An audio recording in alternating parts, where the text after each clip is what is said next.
The more you start to feel around, fire fades away. Like overthinking everything you thought you might. Clink. Clink. Fucked it. Oh, fuck. Welcome to Clink. This episode is about television. Stuff that we like or stuff that we've watched. Mostly that we like. Mostly, every now and again we might bring up to shit on something. Yeah, we could definitely shit on some criticise stuff. somebody's life work like the bunch of bastards that we are. But yeah, just talking about TV, because there is an absolute influx of awesome TV, which we There's realised lots of TV, yes. while compiling our little list of stuff to talk about this episode. There's just a fantastic amount of absolutely incredible stuff that's on at the moment, so we figure it's worth a talk about. Yes, and there's lots of stuff that I love that Dan has never seen that I want to share with him, tell him about it, try and convince him to watch it.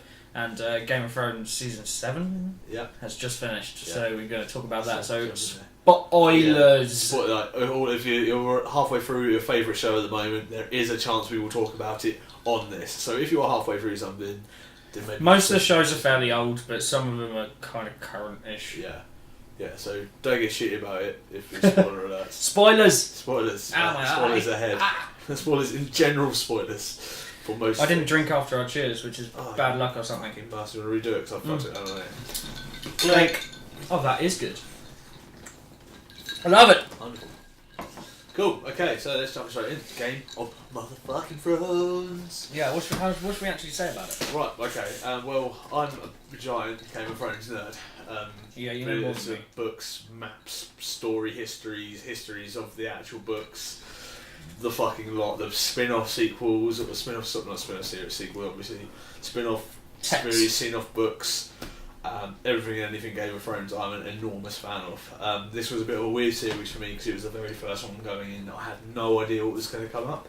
I'd read theories about it, sort of looked on forums, read about things that people have freakish ability to like look into. It's volume of people. I think someone's got to get it right eventually. Yeah, so I've read like theories about Tyrion being a time travelling fetus, and there's shit gets fucking weird in the forums. I've been itching for a book for so long. They're sort of like, yeah, man, this is definitely what's going to happen. Genuinely read a 6-page long theory about how Tyrion has time travelled from his mother's womb into Daenerys' womb, and she gave birth, and he was the gnarled baby that she gave birth to, so he's actually a Targaryen, and now he can ride dragons. Shit got fucking weird, but I think we could probably put that one to bed now. Not that anyone, I don't think, really took that completely seriously. Well, imagine if Tyrion was Jon and Daenerys' baby. The worry, because of that whole thing of Jon coming out as a Targaryen, which people have known for literally years now. Well, not known, but it's sort of confirmed. Everyone sort of, the whole R and L equals J. Or A, apparently, because his name's actually fucking Aegon. Yeah, there's a lot of Aegons. They're all Aegon something. Well, no, I mean, he's one of the first Aegons for like a couple of 100 years. Well, the first Aegon. It's a story, they only started about 20 years ago. Huh? Oh, well, okay, yeah. Well, yeah, about that, yeah. Right. I was just guessing, I have no idea. No, but in Showtime, like the original Aegon was Aegon the Conqueror, who came over and sort of crafted Westeros.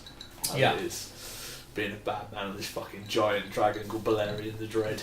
That's the one with the big head. The giant head, yeah. Balerion. I think he probably had a giant body to match. Yeah, he did, yeah. He wasn't just a massive head. It's like a little dragon. Shit dragon, just flapping around. Couldn't fly, just dragged his head on the floor. I think the way they described him, like the size of it, was a horse could ride directly down his throat.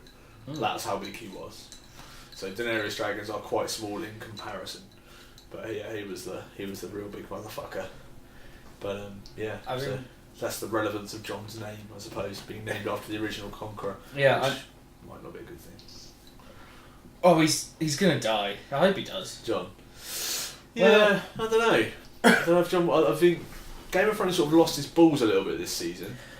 Okay, yeah, I want to talk about that. Yeah. I want to talk about how happy this season was. Everything went right. Not one thing went wrong. Yeah. Obviously a couple of guys died. Yeah, but no one really gave a fuck about them, did they? Like when they went north of the wall, and I was like, okay, you're literally you're fucking outnumbered like 1,000 to 1, and we had fucking who died? Who was it who died? Thoros of Myr. who I really liked. But yeah, it was cool, but he was just a drunk dude that had about 20 minutes of overall screen time throughout all the seasons. We hadn't even seen him since like season 3. No one gives a fuck. Doesn't matter. I'm rewatching the show for the first time at the moment. I'm just about the end of season 3. Right, yeah. Let's actually have a look. Yeah, I always rewatch it. I watch every season just at the beginning of the new season. And I usually try and read the most recent. Oh, I'm actually... But it wasn't really relevant this time around. I'm season 4, episode 4. Right, so. okay. So, yeah, I know. It just felt like he died. It's like, right, okay, cool. And I thought Tormund, I don't know, he's got some infinite plot armour. Like, he just never died. Tormund's just fine. Like, everyone just wants to see him fuck Brienne. So everyone's like, yeah, Tormund can't die. But he's just too good to die. Touched by fire, man. Yeah, well, I don't think he'd be touched by fire. I wish he was touched by a White Walker, just dragged underneath. That would have been an awesome fucking end for him. Dying north of the wall. That would have been so cool. True. People have got more connection with Tormund, so I think it would have been much bigger an impact. But yeah, instead it's sort of like, okay. Plus there was a few like daft bits. I want to talk about the end of that episode, but I think we should wait for that episode. The end of that whole episode. That's the last episode, wasn't it? No, that wasn't the last episode. No, that was the second to last one. Yeah, well, no, I want to talk about that episode, but I think we should wait a bit because it goes on to talk about theories about the next season. So. Yeah. Okay. All right. So what else? I mean, give a bit more backstory because I don't actually know. I don't know it anywhere near as much as you know. I mean, even if you tell me, I might not grasp it. But what about Game of Thrones? What in general? Yeah. Or well, no, the lore, the stuff that isn't in the show. So what? So the big lead up to this entire section for the big event that happened in Westeros before where we are currently would be Robert's Rebellion. So King Robert dies in the first series. That's where season 1 starts. That's right. Yeah, Robert Baratheon is king. He's killed Rhaegar Targaryen, who we now find out is Jon's dad. They met on the Trident. Robert was pissed off at him because he was in love with Ned's sister, Lyanna Stark. He was a banger. Yeah, he wanted to fuck her, but no, he was actually betrothed. They were set up to be married. But then we found out that they actually got married. No, well, Rhaegar and Lyanna did, yeah. But yeah, Robert... He's not a bastard. Huh? He's not a bastard. He's not a bastard, no. So they still call it the Battle of the Bastards from season 6, though, but never mind. It's fine. One of the best battles ever. That was fucking savage. That was such a good fucking scene. That whole bit was really good. It's like 20 minutes long, but it's fucking excellent. Yeah. Outclassed only, I think, by this season's Field of Fire, like Mark 2. Mate, you're talking about Tormund having an arm. Oh, Jaime's poor armour. He's just got bronze. Alright, dickhead. Yeah, for fuck's sake. So that, I was like, oh my god, they're really good too. They're really good to kill Jaime. I'm really, really like it. Jaime's got to kill Cersei. That's what's going on. Yeah, I totally agree. And then at the end, the Mountain draws his sword and Cersei gives him the nod to kill him. Oh, yeah. But then Jaime goes, I don't believe you, and just walks off. Yeah, I was like, he's like, oh, baller. Yeah, that was a good move. I thought he was going to die again. Yeah. That was right at the end, wasn't it? Yeah, that was literally the end of the end of the season. Yeah. Oh, I'm getting goosebumps. As he walks away, good. And they they play the Game of Thrones movie just before that end scene, like the dragon end scene. Oh no, but because he's riding off, and then it starts snowing in Westeros. Yeah. Winter is here. Yeah, but it's only been 7 seasons. Yeah, isn't it? Yeah, it's fucking hell yes. Fucking go on, Ned. You're finally right. Turns out he is coming. So Robert's Rebellion. So Robert was betrothed to Lyanna Stark. Lyanna was kidnapped, or Robert thought that Lyanna was kidnapped by Rhaegar. Ned also thought that. Everyone basically, the whole cover thing was Rhaegar's fucked off and he's taken Lyanna Stark with him.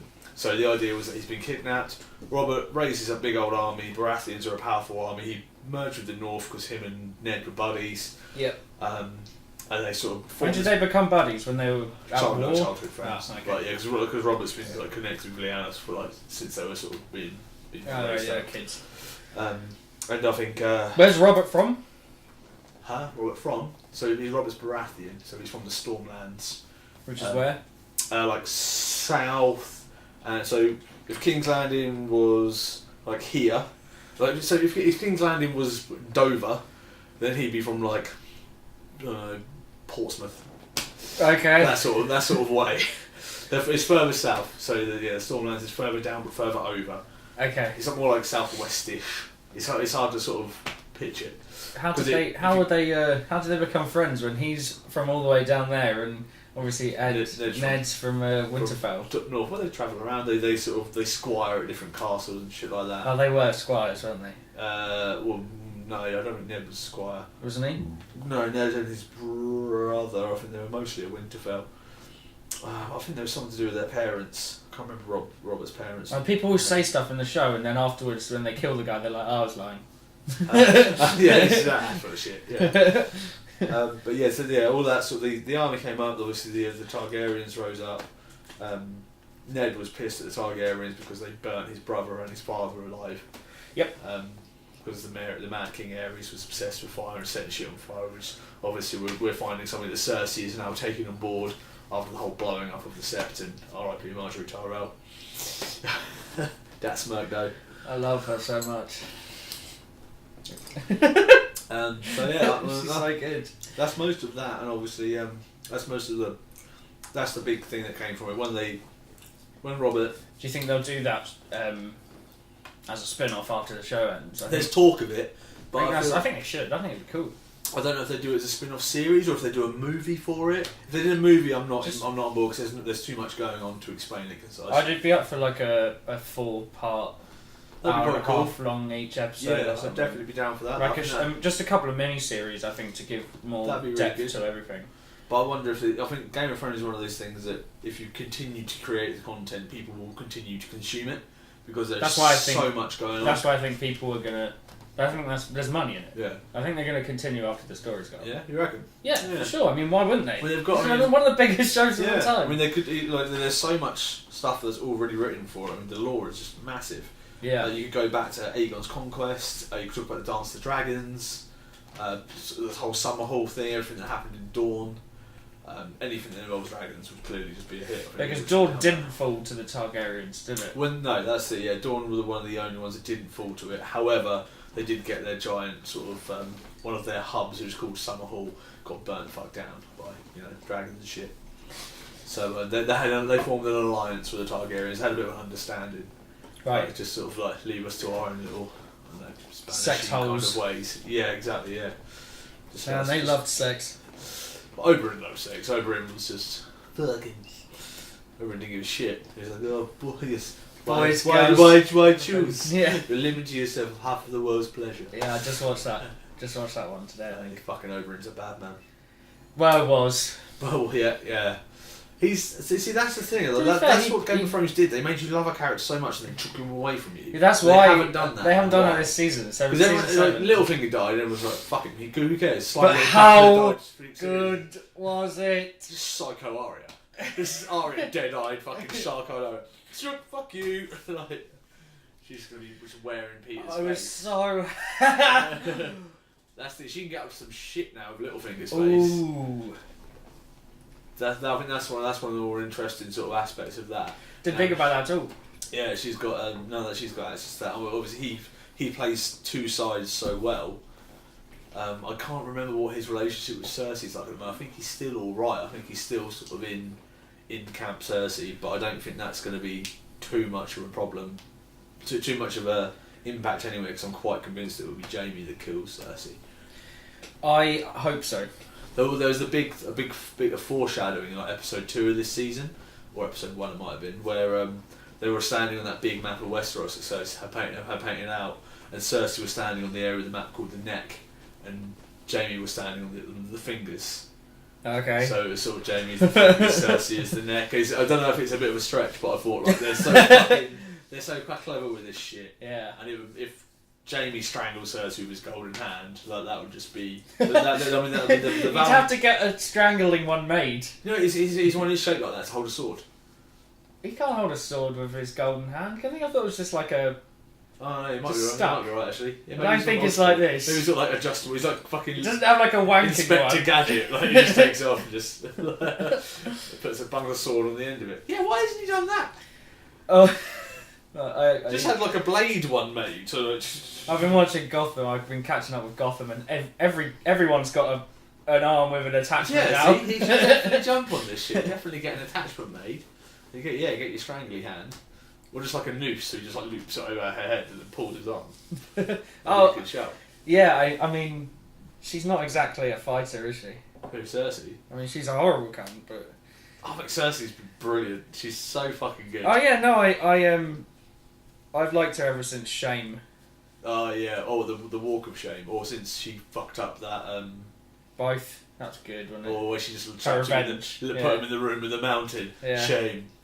She's like, what? You crazy bitch. Fucking psychopath. But she did lose my love when she killed Marjorie. Yeah. Yeah. But how cool was the ending with Lady Tyrell and oh, fucking Olenna. Jamie. She was fucking amazing. Just that whole tell Cersei, let Cersei know. I want her to know it was me. I was like, is he gonna tell her? He's like, he definitely gonna tell her. Yeah, I wasn't sure. I was like, is he gonna protect her from this, or is he gonna? He's just like, I'm pissed off at you now. She's like, no, he killed your fucking son. It wasn't Tyrion, actually. It was fucking Lady Olenna. So, nah, bullshit. So, she did it, mad cunt, mad old bitch. She does what she wants. Yeah, she was awesome. She was so good. That was a good death this season. I'll give him that. Yeah. That was really well done. She died as she was portrayed through the show. Just at the end, just had to have this fucking last word. Just sort of like, yeah, I'm dead. I'm 1,000 years old. Plus, killed your asshole son. She actually called him a cunt, didn't she? His last words. I don't know. That boy was a cunt, or something like that. I'm sure she said something like that. I'm gonna have to I can't wait to get back to season 7 yeah, again. I can't remember it word for word, but I think she definitely said something about Joffrey being a cunt. Like, absolutely. Yeah, I didn't realise as well. He's saying like instantly in season 1, he's there just being a dick. Who? Joffrey. Yeah, cock straight from the beginning. The first time you see him like hocks on a horse and is an arsehole. I forgot. Tyrion slaps him on the face a couple of times. I forgot he killed that ginger whore. Oh yeah, She was cool, man. I knew because I remember him killing someone with a crossbow. Yeah. But I didn't remember it being her. Yeah, so he tied her to a 4-poster bed and shot the shit out of her. Yeah, that was crap. He was a crazy she was a good character. Yeah, but again, Joffrey was another fantastic. The character all the way through. Littlefinger gave her to him. Yeah. Yeah. Well, not for that. I was remember for that purpose. Yeah, it was. Yeah. No. He says the line. Littlefinger says, "She was a bad investment, and I found someone to buy her who wanted to do blah blah to her." Oh right. Oh, I thought it was because it was about they were trying to get him to fuck to stop being such an arsehole. That must have been a different bit. That might have been the pretense for it. Oh yeah, so I just saw Joffrey die again, which was very satisfying even again. Little purple cunt, yeah. That was good, yeah. So that was when Jamie and Cersei are really good in that, but when they're sort of rushing to the aid of their son. And then Jamie rapes her on his like dead body. Yeah. That was weird! Yeah, exactly. That's what incest gross. Season 7, incest, yay! no, man. You're a fan of it all the way through. Yeah, I mean, it adds a good. It's a cool plot line. I like the way again the season 7 they had to. Bran was literally explaining it while we were watching them fuck. He was like, "Oh, Jon isn't a Snow. Yeah. He's a Targaryen." But the thing is, you see his ass bouncing up and down on his head. He's like, "Oh, Daenerys is your aunt, like, drilling it in just in case you guys didn't get it. They're related, you fucks." And it's like, "Oh, okay, oh, Jon." Yeah, but Tyrion's just watching.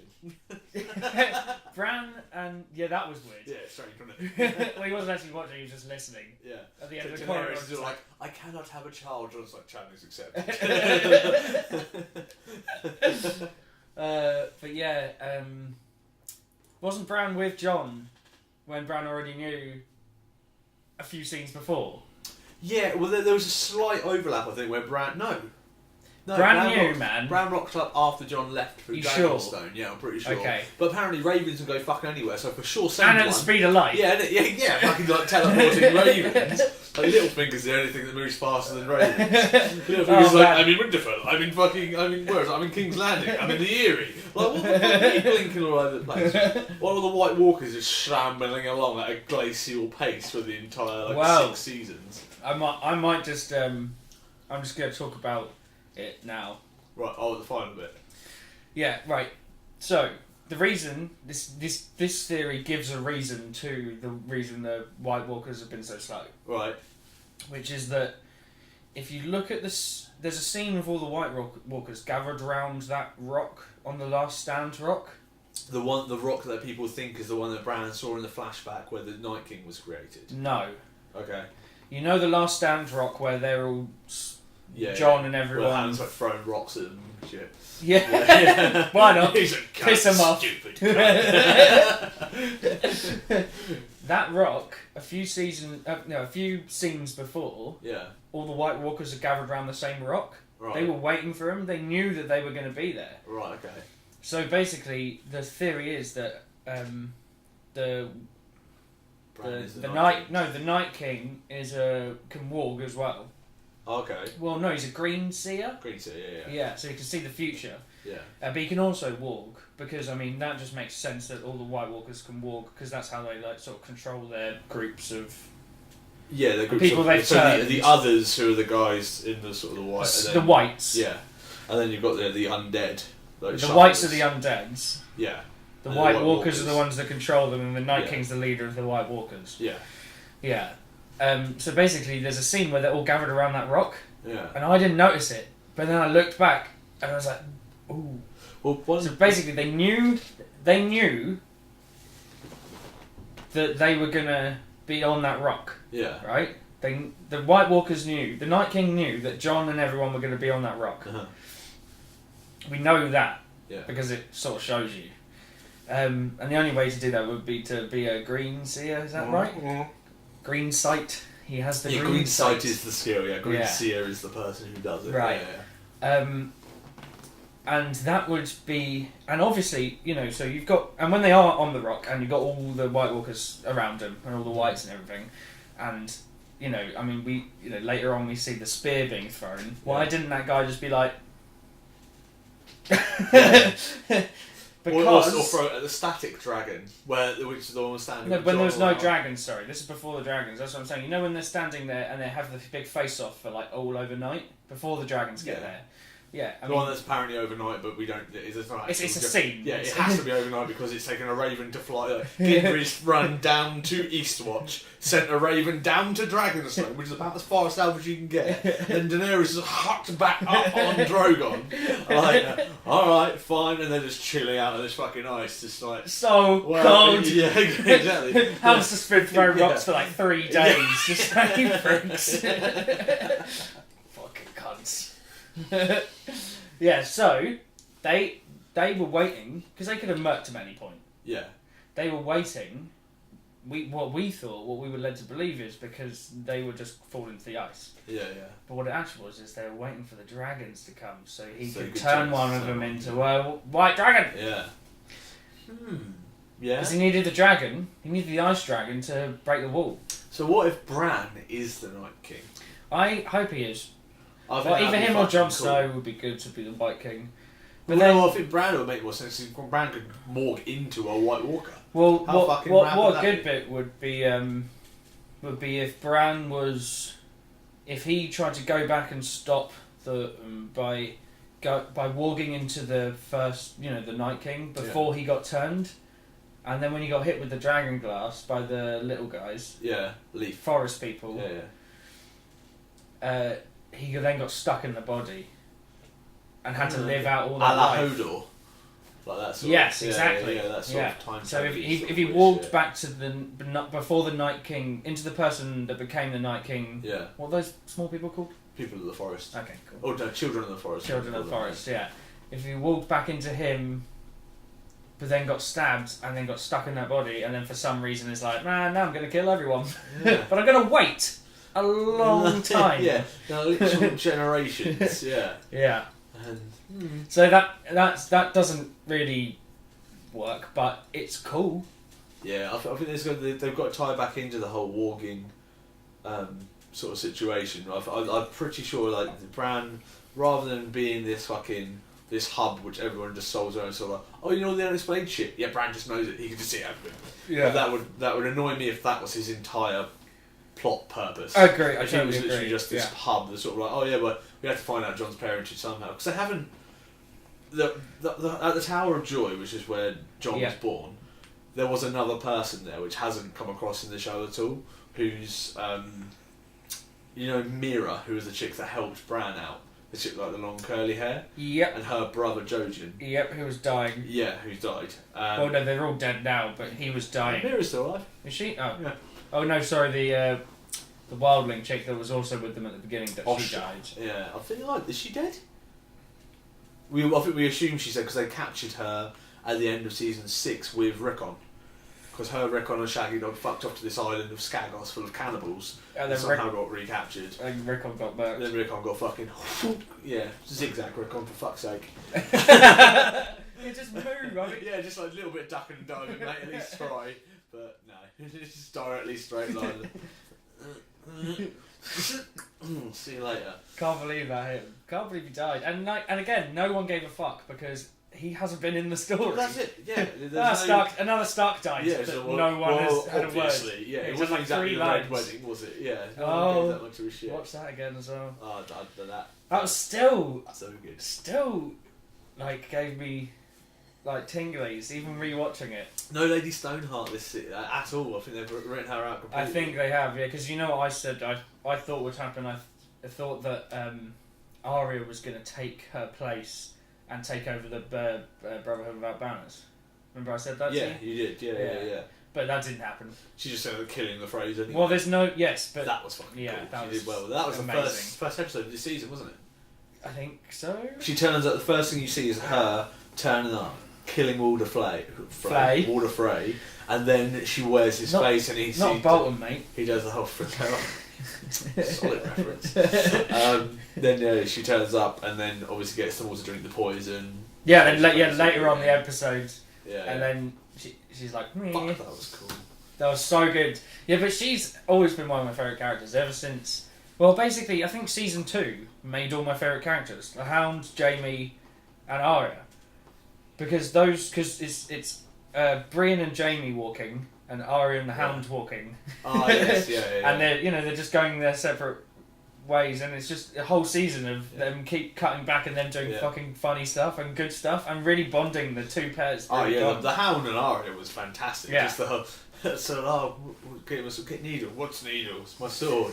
You named your sword. Lots of people name their swords. Lots of cunts. It was beautiful, fantastic. I just watched the chicken bit again. Oh yeah, I do every fucking chicken in this place. That's in the same scene, isn't it? Where he's cunts. Oh yeah, and that's when Arya starts. Oh, and she sticks them. Oh yeah, stick him with a pointy end. Yeah, it's a pretty little sword. I can hit my teeth with it. What the fuck's on me? And we had, season 7 brought. It was just such a happy Brienne season. and the Hound back together, didn't it? And that was so good. No, not yet. Yeah, that was fucking brilliant. And seeing Pie. Hot Pie, yeah. What's his name? Hot Pie. Hot Pie, yeah. Yeah, literally is his name. Yeah. I come out, I was like, pork pie, I don't know. Yeah, Hot Pie just fucking sends Arya north and fucks everything up. There's a whole big thing about it, if people were saying, Hot Pie has fucked this whole season up, because if he hadn't have been there, then Arya would have gone to King's Landing, probably already killed fucking Cersei by now, and we'd all just be chilling out, Daenerys would be on the throne, no one would be dying, it'd be all alright. Yeah. Fuck you, Hot Pie. Stannis hasn't come back yet, so he might actually be dead. I would assume so, yeah. But you don't see him die. They did cut to black, which, it was a bit weird that they left that kind of vague. Me too. I mean, I feel pretty adamant that he's dead, but it's like with most of the characters. He comes back as a fucking zombie. I don't like him dead. Yeah, and that's the Game of Thrones pattern for it. Yeah. You really like this person, and then they kill them off, but that just hasn't happened so far this season. No, it didn't happen at all. There's no one. Only. They're really invested. What's the name again? Usher. What? Lady Tyrell. Oh yeah, or fuck. What is her name? I fucked it up. I can't. I made you be able to forget. Olenna. Olenna. That's it. Yeah, Olenna. Yeah. So, I mean, she was good, but she's old, so it's like kind of. But she was the best character they killed. Yeah. There's been no surprise deaths. No, not really. No. I mean, her story had already ended. Yes, yeah, exactly. She was chilling. She was in the seat of her house. Yeah. Fucking all the shit got fucked up. She died a good death, a best she could have hoped for. Yeah. There's been no sort of surprise like, oh shit. Because obviously Jaime got pissed off. I thought he might just like stick a sword in her face, but I'm glad he didn't. But it's obviously they're trying to make Jaime a good guy. And he's always been kind of good. Well, Jaime's had this reprisal arc going on ever since. Like, since the beginning where he pushed Bran out of the fucking window. From that moment, he hasn't done anything really bad. Alright, well, he did a couple of bits. Like, I think it's season 3 or 4 where the kid in the... in the cage. That was season 1, wasn't it? Yeah, and that was like his cousin or some shit. Yeah. But yeah, it was a bit shitty then.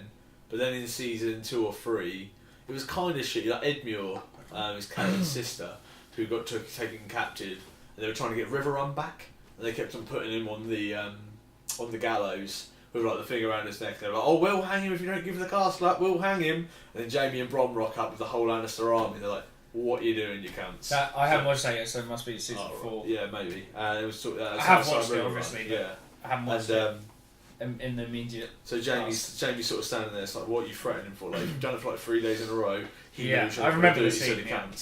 Then he takes him into the tent, or has a word with him. Like, right, listen, just tell your uncle to give the fucking castle over. You're lord of the castle, so he's kind of got to do it. And then he's like, what if I don't? It's like, oh, well, then you're going to go stay at Castle Rock, and you've just had a newborn son, haven't you? All right, I'll deliver him to you via catapult. And I was like, that's kind of cunty, but you didn't actually do it. So yeah, but other than that, I think he's been pretty good. Well, he had a hand in the Red Wedding. Hand. Just one though, just left. Well, I don't think he had a hand. I think that was all main. He's a Lannister. He had a hand in it. Well, yeah, but I think that was meant to be on Tywin. It was supposed to be Tywin, on Tywin's sort of on Tywin's shoulders, really. Yeah, it definitely was. I mean, and the phrase, but they got their fucking. Yeah, well, they're just county cunts. Yeah, he ate him. They got it. Oh yeah, I completely forgot. He baked the pie. Yeah, she baked the pie. So where's my sons? Oh, they're right here. And he's like, I can't see those. No, they're right here. It took me a while to get them into the pie. You're like, Ari, you fucking psychopath. She's such a fucking mad cunt.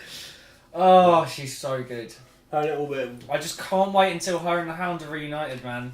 Yeah. Well, one thing about Ari that I'm struggling to sort of suspend disbelief for is about how she's just like battering Brienne in sword fights. Well, she wasn't battering her. She was just so much so much quicker. Yeah, but I mean, Brienne's been training since she was a fucking child. Like the whole. Brienne's a bad man, but she is a rock. She's just like. But then Arya's like sort of had like 6 months of training with fucking Syrio Forel. Yeah. And then she was with the Hound just wandering around playing this like fucking sword fighting against no one.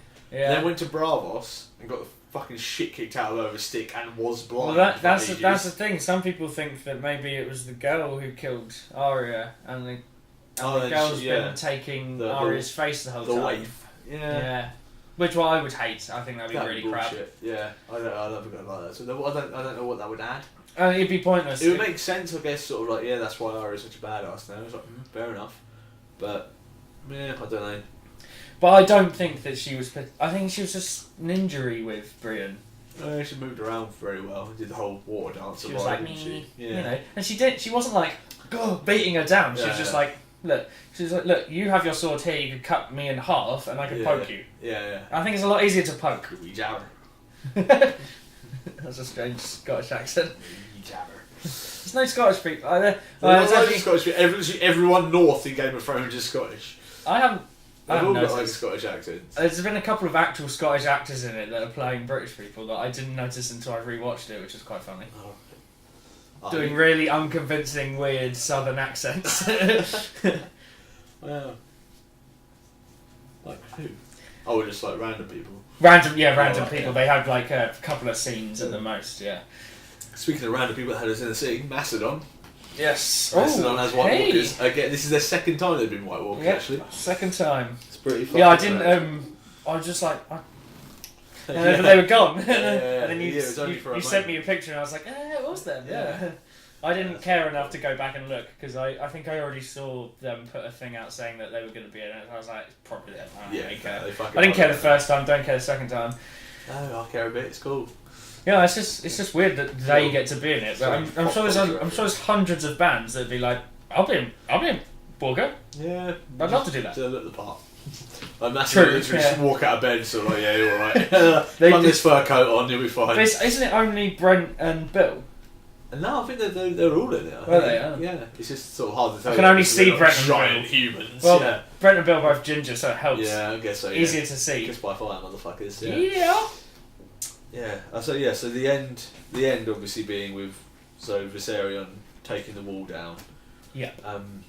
God, how do you remember the names of the dragons? Well, the dragons are all named after the important people in Daenerys' life, aren't they? So you've got Viserion, which was named for her brother. Drogon was Which his name brother? for The rubbish one. the one that got his fucking gold poured Yeah, over he was his a head. dick. And then Drogon, who's her obviously, Drogo. Khal Drogo. Yeah. And then Rhaegal, who's named for Rhaegar, which will be her bigger brother. which will the one Jon's dad. Yeah. Which will presumably be the one that His Jon dragon. rides. Yeah. Well, obviously. Yeah, because He already had a little stroke of it, and it was like. no, he hey. stroked Drogon. Oh, did he? Oh, Yeah, right. because Daenerys was riding. Well, what I mean is, we already know that like the dragons are like. She's like, yeah, oh, you're he's so right, good mate. with the kids. He's Oh, incest. yeah. I mean, looking back at it in retrospect, it's like, yeah, obviously Viserion was the one that's going to get turned because he was the cunt. Dragon's named for the cunty brother. So yeah, that makes sense that he's the one that comes back. So there's going to be there'll be a dragon fight, which will be interesting to see. Yeah, but the dragon's obviously going to get killed. Which one? The white one. The white one, yeah, I would assume so. It's going to get killed. I mean, the Night King is going to die. We just don't know what's going to replace him. The weird thing is, I get a lot. He has to die. He's death. The whole idea of him is that he's death. He's silent. Do you know what I was thinking would be rad though? One episode just dedicated to the White Walkers Walking walking. for an hour and 40 minutes. How tense would that be though? As they walk, you see Winterfell just go down, just go.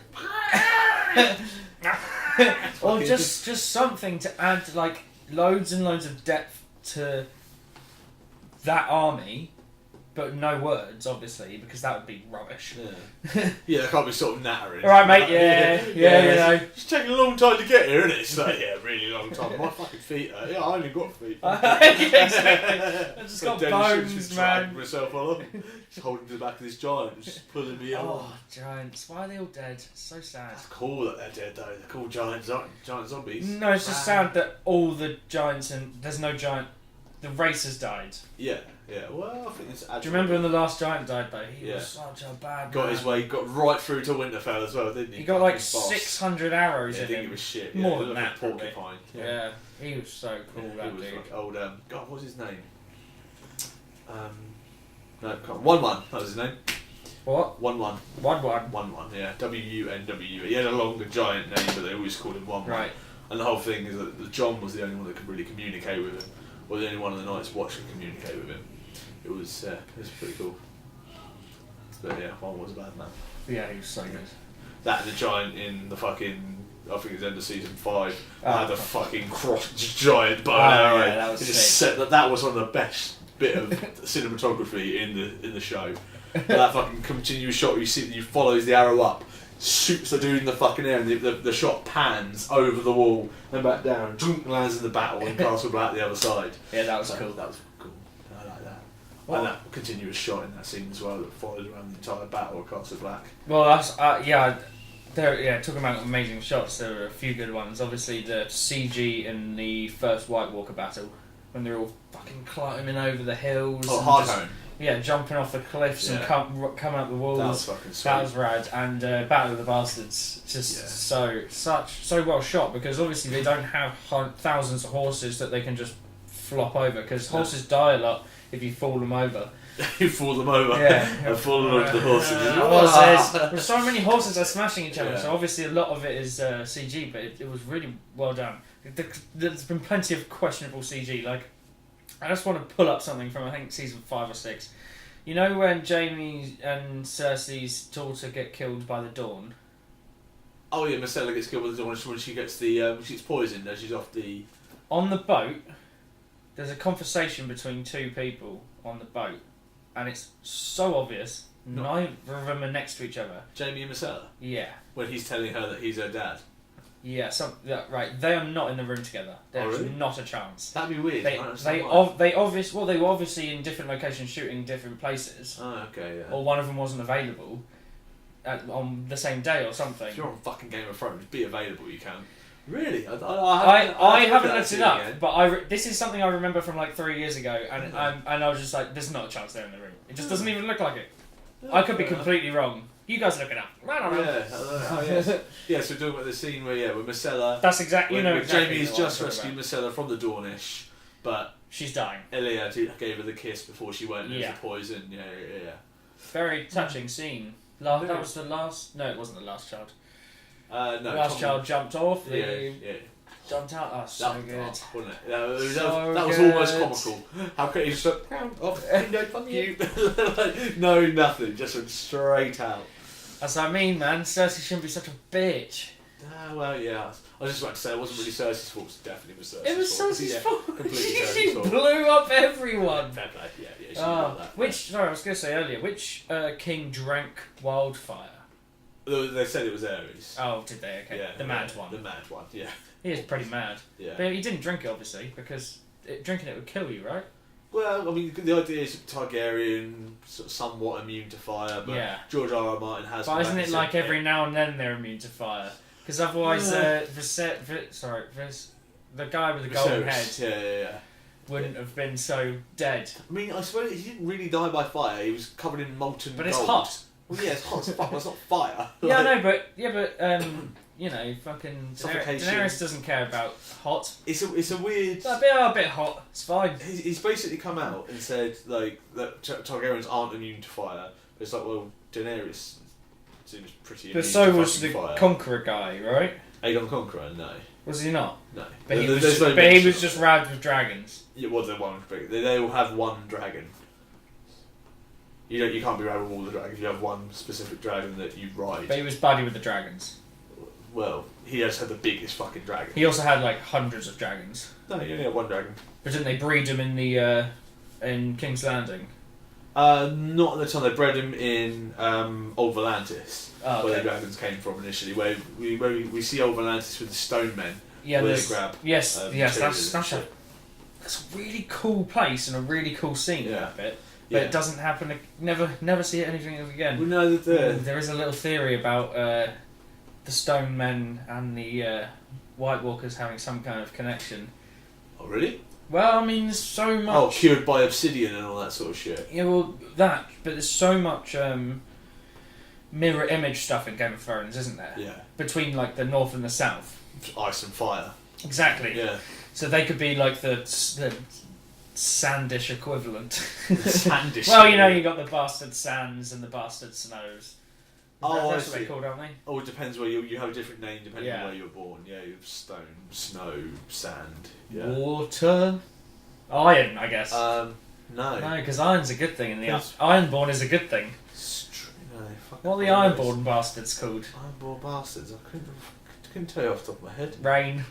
Rain, drizzle, Yeah. grim. So it does look crappy over in the Iron It's like the Isles. worst place. Yeah, The it shittiest does. place. It was like, we'll go back to our island. So fuck off there then. Like, there's Should we nothing. talk about Uncle?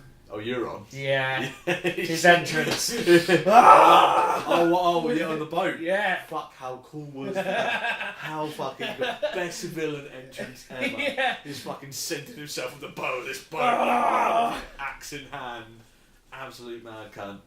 Yeah, he's out of his fucking mind. He was brilliant. Oh, so When he talks about James, he's like, anything else you know about your sister? And what's she like? Bringing in the mum? He was absolute comic relief this season. Yeah, he was really, great. really good. he was horrible, but he was good. Yeah. But Yeah, he all the was- stuff he was saying to Cersei as well was very clever and very Yeah. aggressive. He made a change. He gave a bit of a break from Bronn just being pure comic relief. Yeah. And let's be honest, like when Bronn dies, we'll all be Oh, very sad. man. How every time Bronn has like a buddy comedy, it's like him and Tyrion, him Yeah. and Jamie, like just fucking just being a him and Pod. Did you see that big in Him the and Pod, they should team up just for good and like move away, live to their old Just age. chill out, live in Bronn's castle. That he's never Yeah. gonna get. Well, he better fucking get a He'll castle, that man. castle. He's not getting a He's castle. losing his shit, losing Yeah. his gold. Yeah, it's So, screaming. should I get the gold? No, I will get burned by a dragon if I get that gold. He's like, I'm gonna go over "So here. Jamie's gonna get so I need to save the country. I'll never get it. You know why Bronn and yeah, there's that scene where they all met in the dragon pit. Yeah. Where Cersei walks up, and then Bronn and Pod were like, "Oh, let's go for a drink while the posh Yeah. folk talk." You know why they had to do that? Go. It's because Bronn and Cersei used to fuck. They were in a relationship for a lot ages. I didn't know and that. throughout the entirety of Game of Thrones, it's in their contracts they don't shoot scenes together. So Oh, whenever you mean the actors? the actors. Yeah. Oh, Yeah, okay. yeah. So yeah, whenever, That's weird. Yeah, literally never ever had a scene. They're not together. allowed to be Yeah. in a scene I literally together. found out. I was sort of like, seems a bit forced, but I suppose it's kind of within character. Yeah, Bronn doesn't give a fuck about the politics. So he's gonna Yes, go but and have a also, drink. what I mean, do they hate each other in real life? Yeah. Oh. It was not a good breakup, apparently. Fair enough. Yeah, apparently. That's a bit lame, though. You know what I mean? Get over it. Well, you'd have thought, but I don't know. People are weird. Especially people are weird. Actors, especially. Well, yeah, man, think about what it's done to Sansa and Arya. They started when they were children, like 12 or some shit. Yeah, it's fucking mental, isn't it? It must be the biggest grossing TV show of all time because of modern day. It's the most pirated TV show of all time. I know that it is. Yeah. But yeah, I can't imagine. I mean, the outlay for they're expensive episodes, but I'd imagine the return's got to be pretty high. Yeah, that's what I mean. The production you've got to be in with the CG and the massive scenes and stuff like that is obviously you've got to invest a lot in the show. So it's not like something like The Sopranos where you'd have you've got 4 dudes in a room. Yeah. This you've got thousands of extras. Yeah. Well, yeah. Sometimes. Yeah. Most of the time. Yeah. I mean, how much to pay extra? At least like 2 times a season you get thousands of extras. Yeah, it's fine. Yeah. But there was actually a great thing about the Mastodon one from this season. They were all supposed to stand up at the same time, and that's the only thing they had to do. Right. Actually, it might have even been the one before. So you got like, I don't know, like a few thousand people, and they just have to stand up at the same time. But I can't remember if it was Bron or Bill, and they were like, I was just so tired because we were standing up for like, 18 hours, 20 hours, and he just didn't stand up. He was just having a nap with his eyes open on a rock, and they were like, right, who didn't stand up? Who is it? Which one of you? I can see you. Supposed to stand up. Sorry. I probably wasted like 10 grand's worth of film just for that 3 seconds. Yeah. It's like, right, do it again. Stand up. I loved that. That was cool. I think it was Bill. But yeah, no, I think as far as shows go, I don't think you struggle to get anything bigger than Game of Thrones. It's just but also because it's now. Because now there's so much more money spent on media. There's so much more. Yes. Yeah, I mean, I think the whole Netflix explosion. I mean, I know it's not on Netflix, but you've got to keep up with it, haven't you? Well, I just mean a show. The best show in the world 20 years ago still wouldn't pull the same numbers as the best show in the world now. No, I suppose not. No, well, just the accessibility alone. Exactly. Like, you can watch anything at any time. Yeah. You don't sort of, gotta rush home to watch it. I watch Game of Thrones when I wake up in the fucking morning. Like, because I don't have to wait until 10 o'clock at night when it's on. I don't have to plan my evening around it. Yeah. I can just go, no, I'll just watch it. I'll just record it, download it, watch it later. Yeah. Like, it doesn't matter. Which I think is one of the biggest things, is probably why TV is actually even still going. I think we need another name for it, Yeah. Because television is sort of... How often do you watch it on television? television? I'll just say, I haven't owned a television since 2007, so 10 years ago. What year is it? 2017. Yeah. 10 years. just for a recap on life, quickly. Yeah, I haven't owned a TV for 10 years. I mean, because basically I just can't deal with adverts. Yeah, adverts are bullshit. Adverts would kill me, but HBO don't have adverts, do they? No. Well, they have advertise their own shows and stuff, but that's different. That's fine. Yeah, I just don't want to see an advert for toothpaste, an advert for insurance. I don't want to sit wank. It breaks the show for me. Oh, it ruins it, yeah. Any immersion that I might have. And don't get me wrong, I often watch shows in bits. Not Game of Thrones, because it's too... fucking awesome. It's too thrilling. But it's not too thrilling, because like Star Wars... the 7th Star Wars movie, it took me about 6 hours to watch it because I kept having panic attacks because I was so excited. That is, you should put that in a review online. It was intense, man. Game of Thrones isn't quite that intense, but it is intense enough for me to not really pause it and do other stuff, because often I'll watch stuff and then I'll just pause it whenever I want, or I'll do something else. I'll listen to an album, or I've missed something. But yeah, Game of Thrones time is. I will watch something. I'll make dinner. Yeah.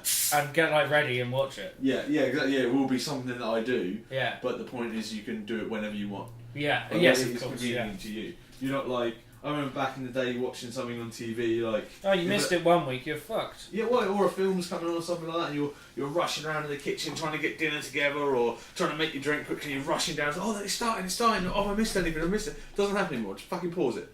Yeah. Or watch it a bit later. It's the convenience of it is unparalleled to anything it used to be. Yeah, which is why everything gets the much better ratings. But it's the same, you know, when, what we were saying before about the fight, you know, Conor McGregor, Mayweather. That fight in 1970 wouldn't have pulled more views than an Ali fight in 1970. May have overdone the gin somewhat. Okie dokie. Never mind. You know what I mean? Just because it's modern times, people consume media more. Yeah, it's far easier to get access to it, and plenty of people have access to it. Woo! Yeah. Okie dokie. That's what we're doing, are we? We'll be fine, I'm sure. It's Wednesday. Well, I'm gonna have a quick wee. You talk about fine. Talk more about Game of Thrones, Talk more like about Game of Thrones. the details. Details. You know, just the little bits that aren't in the show.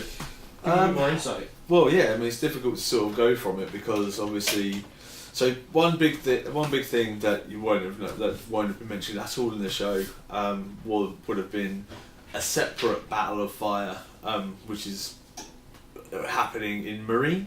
So remember a couple of seasons ago, Euron Greyjoy has another brother called Victarion I think, and he has taken a giant fleet to Marine to go and get Daenerys, basically, sort of trying to get these dragons. He's bought this giant horn, which is apparently to control dragons. So again, they haven't touched this show whatsoever. I can only assume they've written it out completely, unless they're going to really sort of drag all this back up in one more season. So yeah, Victarion is like a big fucking Viking dude, really powerful warrior. He's brother of Euron, and he's like ultimate badass, where Euron is kind of a bit of a mystic weirdo. So he goes over to Marine, and he lands on the shores of Marine, where all of the other slaver cities, so Volantis, and wherever the fucking Unsullied came from, name escapes me, and they go over there and have a giant battle, in which sort of old Barristan Selmy was part of, and all the Unsullied and Grey Worm were part of as well. Which is, I'm a bit gutted that we never got that. I mean, that would have had to have been last season anyway, because it was in Daenerys, it was in Marine, but that would have been something cool that I'm wondering if they're going to even mention at all, because you've got a giant horn they call the Dragon Binder, which you can control a dragon with, apparently, but whoever blows the horn immediately dies. What have I walked into? I don't want to repeat it because it's not. It's not. Yeah, you just continue.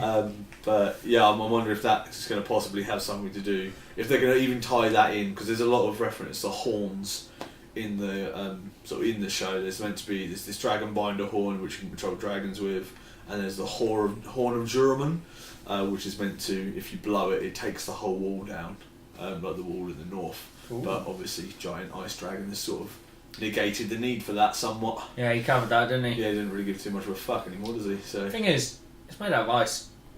Well, it's not just ice. It's made of ancient spells. That's true. Made of ancient, but apparently Dragonfire gives no fucks about ancient spells. Icy Dragonfire is like, nah. Yeah, I was like.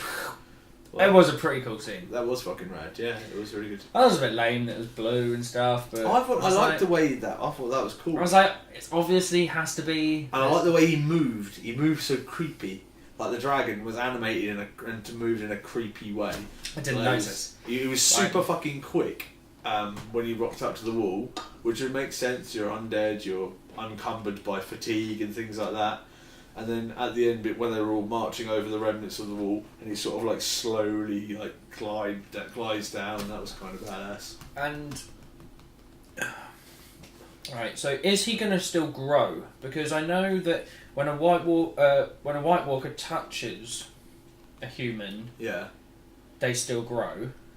But with the spear, does that mean he'll still grow? He's been reanimated, so I would assume he doesn't anymore. I would assume dead that things too. Don't grow. Yeah.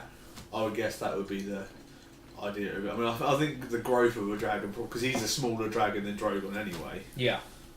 Because you know the White Walkers touch the babies, and obviously they don't just have White Walker babies, that'd be pointless. They must grow. Yeah, I feel like that's probably slightly different. I guess that's what I'm saying, that's touching with their hands. There's a difference between the reanimation and the creation of a new... Yeah. The creation of a White Walker or the reanimation of a white. I would imagine it's two different things. I think Viserion... Did he kill him with the spear, or did he Turning into a White Walker with a spear. I think he drowned him with the spear. He stabbed him with a spear, And then so it was all fire and shit coming out, and then he reanimated him with his hands. So yeah, it's a white dragon, not a White Walker dragon. Yeah. Yeah. I think he's probably... I think you're right. So yeah, he's an undead, so he can be killed again. Or... Yeah. So I think you're going to see a... Wasn't it a bit stupid? Huh? When they did go up to find a White Walker... You had one, then fucking go back, you mad cunts. It just seems No, but you know when they were... when they went up to get one, that they didn't take any dragon glass weapons with them. So considering they've been, mining it for the last... You'd have thought, wouldn't you? 2 hours, which is probably about 2 years in Game of Thrones time. I'm sure I've got a feeling that one of them took some dragon, like a dagger or some shit. I'm sure fucking... I think later on John pulls out a dagger. Yeah, but John doesn't matter because he's got a fucking He's got giant Valyrian sword with Valyrian steel, steel. Doesn't yeah. give a fuck, does he? Valyrian Steel's not as good as dragon glass for killing them, though, is it? I would have thought it would be better because it's not as brittle as dragon glass. So dragon glass shatters them into ice. So does the Valyrian steel.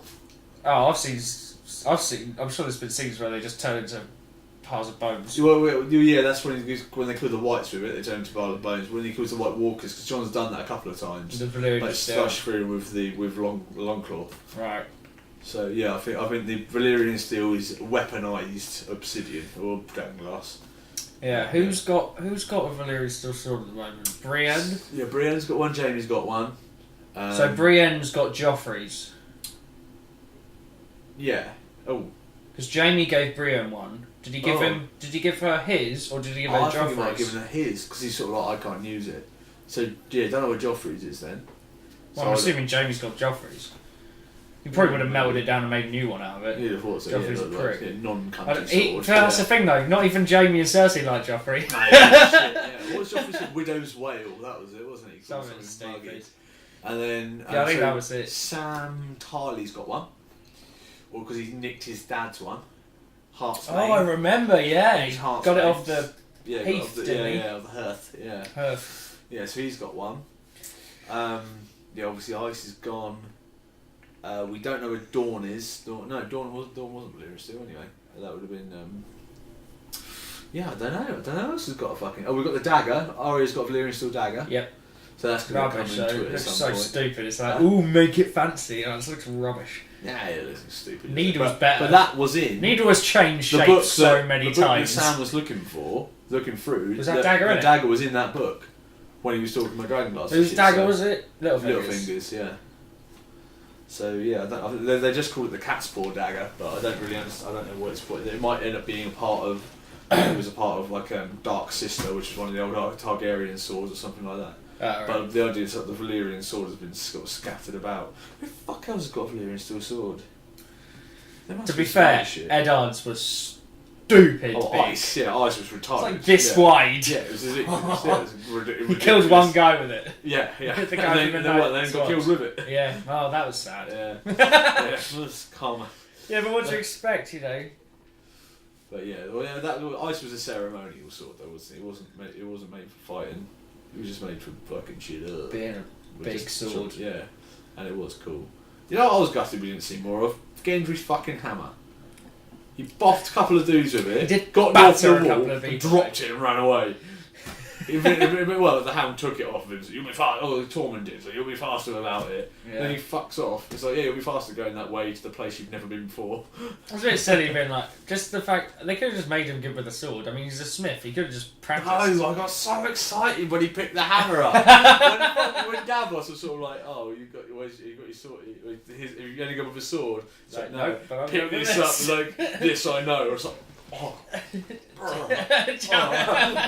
I want him to get fucking Robert's old Warhammer. That would make me so fucking happy. If you at some point he has to. How good would that be? If at some point he was in King's Landing in the Red Keep, and he's found himself short a weapon, someone fucking goes through and picks this up. It's like, there you go. It's like, I think you only give him a hammer, and he just goes, and it's got a giant stag on it and shit. And he's like, ah! How far south do you think the White Walkers are going to get? South shit all the way.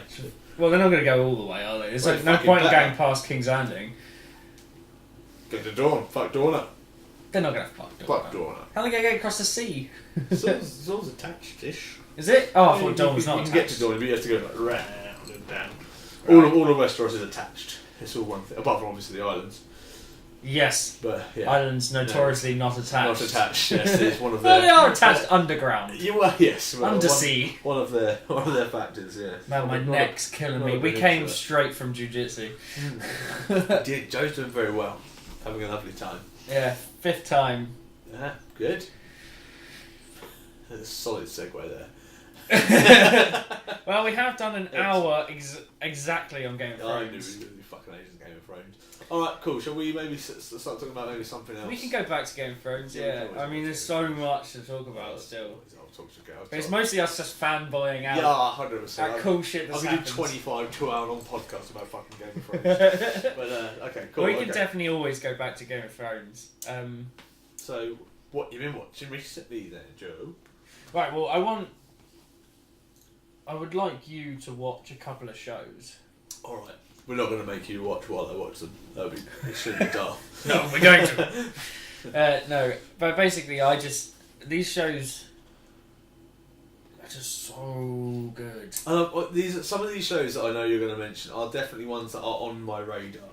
I just can't think of why I haven't. Well, stuff like The Sopranos. Oh, Sopranos! Which I've never watched, and The Wire. When I've heard nothing but good stuff about, but for some reason something always. I think it's just hours in the day. Yeah, don't get me wrong. They're pretty long shows. It was back in the 90s when shows were long. Yeah, you had like 20 fucking episodes a season. Yeah, didn't you? So. Yeah, and they all last about. Well, I mean, The Wire's only 4 or 5, but 45 is a lot though. There's 4 or 5 seasons. 5. Oh, okay. Sopranos is a few more. I think it might be 7 or 8. I can't remember. I haven't watched them in years. Right. Yeah. But yeah, so I'll just quickly talk about those 2 shows. Okay. I mean, Sopranos. I grew up watching it because my dad was into it and he had all the videos. So from what I understand, the Sopranos is sort of it's like a series of The Godfather, essentially. Yeah, but I don't want to say The Godfather sucks on camera, but I have. Oh, controversial. Sopranos. Okay, I'm not into gangster shit. Right. Same thing with The Wire. I'm not into cop shit. Mm-hmm. Right, but those 2 things are they're beyond that. They're way beyond that. They're so good.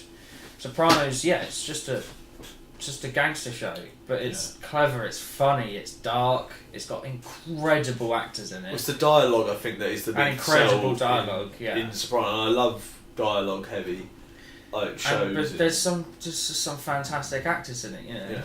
You know, the late great fucking James Gandolfini plays Tony Soprano. Yeah. Just unbelievable, and it was groundbreaking at the time. You know. It was big. That's why I feel so late to the. Well, no, you know, I that's what I'm saying. I watched this shit when I was 6, 7 years old. Yeah. But I never watched them all. Obviously, my dad didn't even probably want me watching the ones I did watch. Yeah. But it doesn't matter because you know I just stick in his cassettes. Yeah. Watch them. Cassettes. Oh, the VCRs. Yeah, VCRs. You know. I just sit there and watch them. That was in like 96, 97 when it first started. Is it? I mean, it might have even started. Is it a bingeable show? Is it something? It's 100% bingeable because so I didn't watch them all, and then when I was about 21, I watched them start to finish. One after the other. I didn't watch anything else. Right. Just watched them start to finish in about 10 days or something. Okay. All right, cool. But so that's the only one with dialogue heavy one. Sometimes it's not necessarily as. No, it's bingeable. There's arcs. There's always stuff happening. There's characters. That there's deaths, and it's very much bingeable. Okay. It's thrilling and funny and dark and weird and clever. Very clever. And fantastic dialogue. Yeah. Really Before good. we cycle round again then to our next TV episode that we'll probably do in a couple of months' time. Yeah. Then I'll try and make sure that Sopranos is ticked off my list. Because I feel like that's something that I really need to see as a part of television history. Because whenever you speak to anyone who knows about these things and you ask them what their favourite TV show ever was, I'll usually come out with something like Breaking Bad or Game of Thrones, something a bit more recent. Yeah. But then Sopranos is always one of the top things I hear from. So I definitely need to actually invest the time and get it fucking done. Yeah, and obviously Game of Thrones and Breaking Bad, great. It's just there are just older ones that are still amazing even to this day. And yeah, obviously, so what you're saying, The Wire, so still another older one. The Wire, was like, for years I was like, no, I didn't care. Because whenever I looked at things, if I looked at lists, if I was bored, and I was like, right, what should I watch? Really. What should I watch? And it's The Wire. It's like, what is it? Cop show? Nah, boring. Don't care. And then my friend Carl Jackson, who I lived with for a while, Carl, he had the box set, and he said to me, "This is the only show I will ever rewatch." Right. And I was like, "Oh, yeah, that's a big thing to say." Yeah. I was like, you know what? I'm gonna watch it. Yeah. Because I've got a very, very small amount of shows that I will rewatch. And I will get onto them because they're the ones I really wanted to watch. Right. Most of them are short-ish. Yeah. No.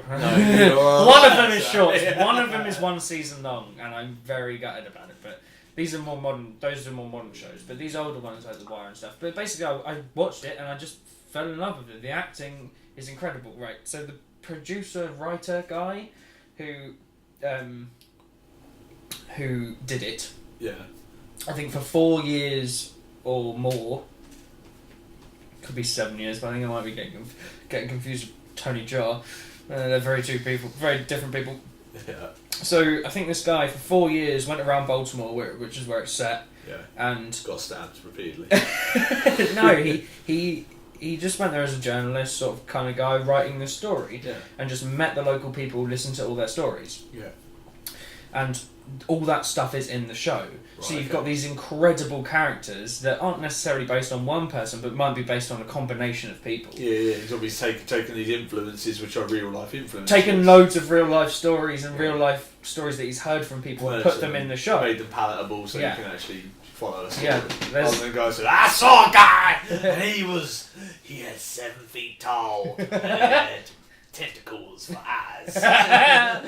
Love it. Tentacles for eyes. Yeah. But yeah, it's honestly just so good. I mean, what's good? So I keep hearing people. So what's good about it? So it's the dialogue is great. What's the vibe? The storytelling. It's like so definitely put yourself in the 90s and so it's not just about cops. It's also about drug dealers. Right. So you've got all the guys on the corners and them making their way up through the ranks while you've got these two great cop. Kind of a Narcos-y vibe. You've got each side of the story being told. You've got each side of the story, yes. Yeah, okay. It's very, very different from Narcos, but I'm not a fan of Narcos. Yeah, I love Narcos. I know you do, yeah.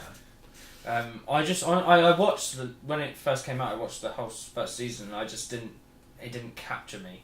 Oh, Narcos we're talking about. Yeah, Narcos, yeah. But because it's so subtitled, you have to pay attention to it.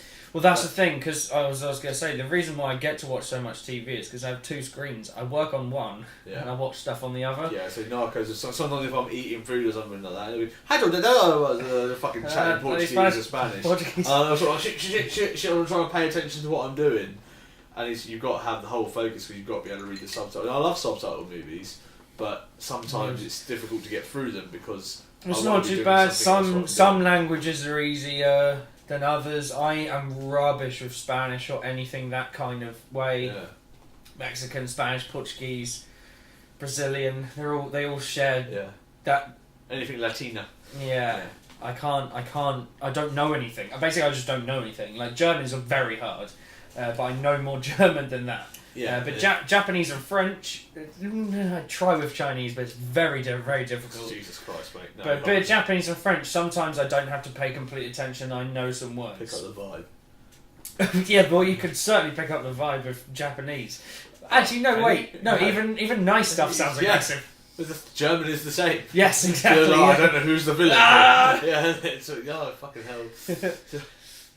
But yeah, so The Wire, the vibe is it's got those 2 sides and they interact a lot, and they just tell stories really well between these interacting parties. Yeah. And there's obviously the rise and mostly the fall of the cops, but they make task forces and stuff, and there's lots of it's a very broad universe considering it's in such a condensed area. But you obviously get a lot of corner kids dying, but sometimes the ones that don't die obviously then come up. Yeah. Work their way up through the ranks. Yeah. Honestly, those 2 shows, they're the oldies. Yeah. It's rubbish. If anyone listens to this, they're not really oldies, but they're 90s, and you know. Well, so we're talking about 20 years old for a TV show. I feel like we could consider that. Okay. In the, I don't know, we're not sort of saying go back and watch. Well, these are the first. These are The Wire and The Sopranos are the most groundbreaking dramas of all time. They're the ones that paved the way for shit like Game of Thrones, Breaking Bad. None of those shows would exist without The Wire and Sopranos. Not a chance. Yeah, that's fair enough. Yeah. Yeah. And you know, it's and sometimes when you go back to the roots of stuff, it sucks. But in this case, on those two cases, honestly, you watch like 3-4 episodes of each one, and you will be hooked. And they still hold up, and there's no. Oh, they definitely hold up. Yeah, I recently downloaded both of those shows, and I'm going to rewatch them again because I just haven't. I've only seen them once full all the way through, and I loved it. So I definitely want to do it again. Might have to get on that then. Right. That's So, and then more modern shows. Right. Cowboy Bebop's not modern, but we'll just switch to anime for a second. Cowboy Bebop, basically, so you got the two things in the anime manga world. Akira, which was groundbreaking for the movie side of it. Right, okay. And Cowboy Bebop, which was groundbreaking for the series side. Was Akira around the same time as like Ghost in the Shell and stuff like that? A couple of years before. Right. Akira's like 92, I think. Right, okay. Right, I can't look it up. I'm sorry, because it'd be pointless, and you'd hear like. Yeah, it doesn't matter. Oops, error. I think Akira is a little bit before Ghost in the Shell. I don't like Ghost in the Shell. But what we talking about, manga or anime? I mean, anime Akira was definitely before Ghost in the Shell. Okay. But I don't know about the mangas. They may have been written similar times. Pass. Exactly. No Right. But yeah, I mean, as far as like anime, right, Cowboy Bebop. This is how I'm going to explain it to you. Okay. Right, I'll try and explain it. Space. Yeah. Cowboy. Yeah. Some kind bounty hunters. Of love. That's the best I can do. Space cowboy bounty hunters. Okay. Space cowboy pirate bounty hunters. There you go. Okay. Yeah. Good. I mean, it seems a bit mental. No, it's really good. It's a really good arc as well because it's only one season. Okay. I desperately want more. When me and Caspian were kids, in about year 7, we initially. We were in English in year 7 in my first week of school when I moved to Hastings. Yeah. He was talking to behind me he was talking to some kid about manga or anime. He was trying to get this chav kid into it, or he was like, have you heard of this? And I was like, I just turned around and I was like, manga? Manga? And instantly, eyes are like, friends. We've been friends ever since. But when we used to watch Cowboy Bebop and Red Dwarf and stuff, just on repeat. And we wanted to make a season 2. Recently, we discussed it again. Yeah. And now, as adults, we know how complicated and time-consuming it is to create an animated series. Oh, you actually wanted to make a fan-made series to it? Oh, yeah. Okay. But it's so fucking nerdy. Yeah. That's, Jesus Christ, that is what. But it's so good, and it ends on such a big cliffhanger and stuff. And we both go on either sides. Not a cliffhanger, but you don't know what happened at the end necessarily. Yeah. It's not really a cliffhanger.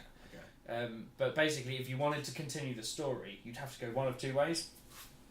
But now, as adults, we know how ridiculous it is to go, oh yeah, we'll make a season 2. So what we actually, we did get together a few months ago and decide that we're probably going to create a spin-off short comic series instead, based in the same universe. But maybe exploring some backstories and possibly doing some of the aftermath of the final episode. But basically, the final 2 episodes, you could watch just those 2 as a movie. Right, okay. Because there's so much in those last 2 episodes, you could just watch them as a movie. Okay. There is also a Cowboy Bebop movie. How was that? It was fine. Yeah? It was set bang in the middle. It's not set afterwards, so it's not like, what did you do? Yeah, well, like we were saying earlier about Firefly, when they had Serenity, is like that. Yeah, well, that's cool, apart from when they killed fucking... Walsh? Not Walsh? So close. Is that it? No, I don't know. Walsh? My boy. The pilot. Yeah. Yeah, got fucking speared. Murked. Yeah. I'm sure it's Walsh. I think it is. Something's very close to that. I'm, as I said, I'm not a huge Firefly fan. I'm a big fan of it, but not like, woo! Yeah. I liked it. It's cool. It was cool. Serenity was fine. I loved the fact that they explored Abigail's character. Is that the main character? Prostitute. Not the crazy chick. No, not the prostitute. No, the one with mind powers. Yeah, let's not talk about it. Fucking ages, yeah, well, I mean that side of her needed to be explored, but it's irrelevant. I mean, obviously Firefly was supposed to run for much longer, but it got cancelled. But I just want to talk about anime as far as... No. So that's it. No, just watch Cowboy Bebop. You'll love it. I mean, obviously, watch it subbed, not dubbed. If you can pay attention, if you've got the time, because it's obviously you can watch something but not properly fully watch it when it's in English. It's easier. Yeah. But when it's subbed, you've got to. That's it. I promise you, it's worth it. Yeah, I think the anime thing is something that it's only about 24 episodes. Yeah, and they're all short episodes, aren't they? And they're all 20, 22 minutes long. Yeah. The only anime I think that's really, really grabbed me has been Attack on Titan. One that I've literally watched one after the other. I've watched Death Note, but I don't feel the need once one episode's finished, like, I need to watch the next one. Yeah, I've got to say, it didn't do it for me, unfortunately. But Death Note, that is. Yeah, Attack on Titan, the first time I tried it, I was like, this is rubbish. Oh, really? Oh, I liked it pretty much from the And then I tried it again about 2 years later, and I was like, oh, this is actually really horrible.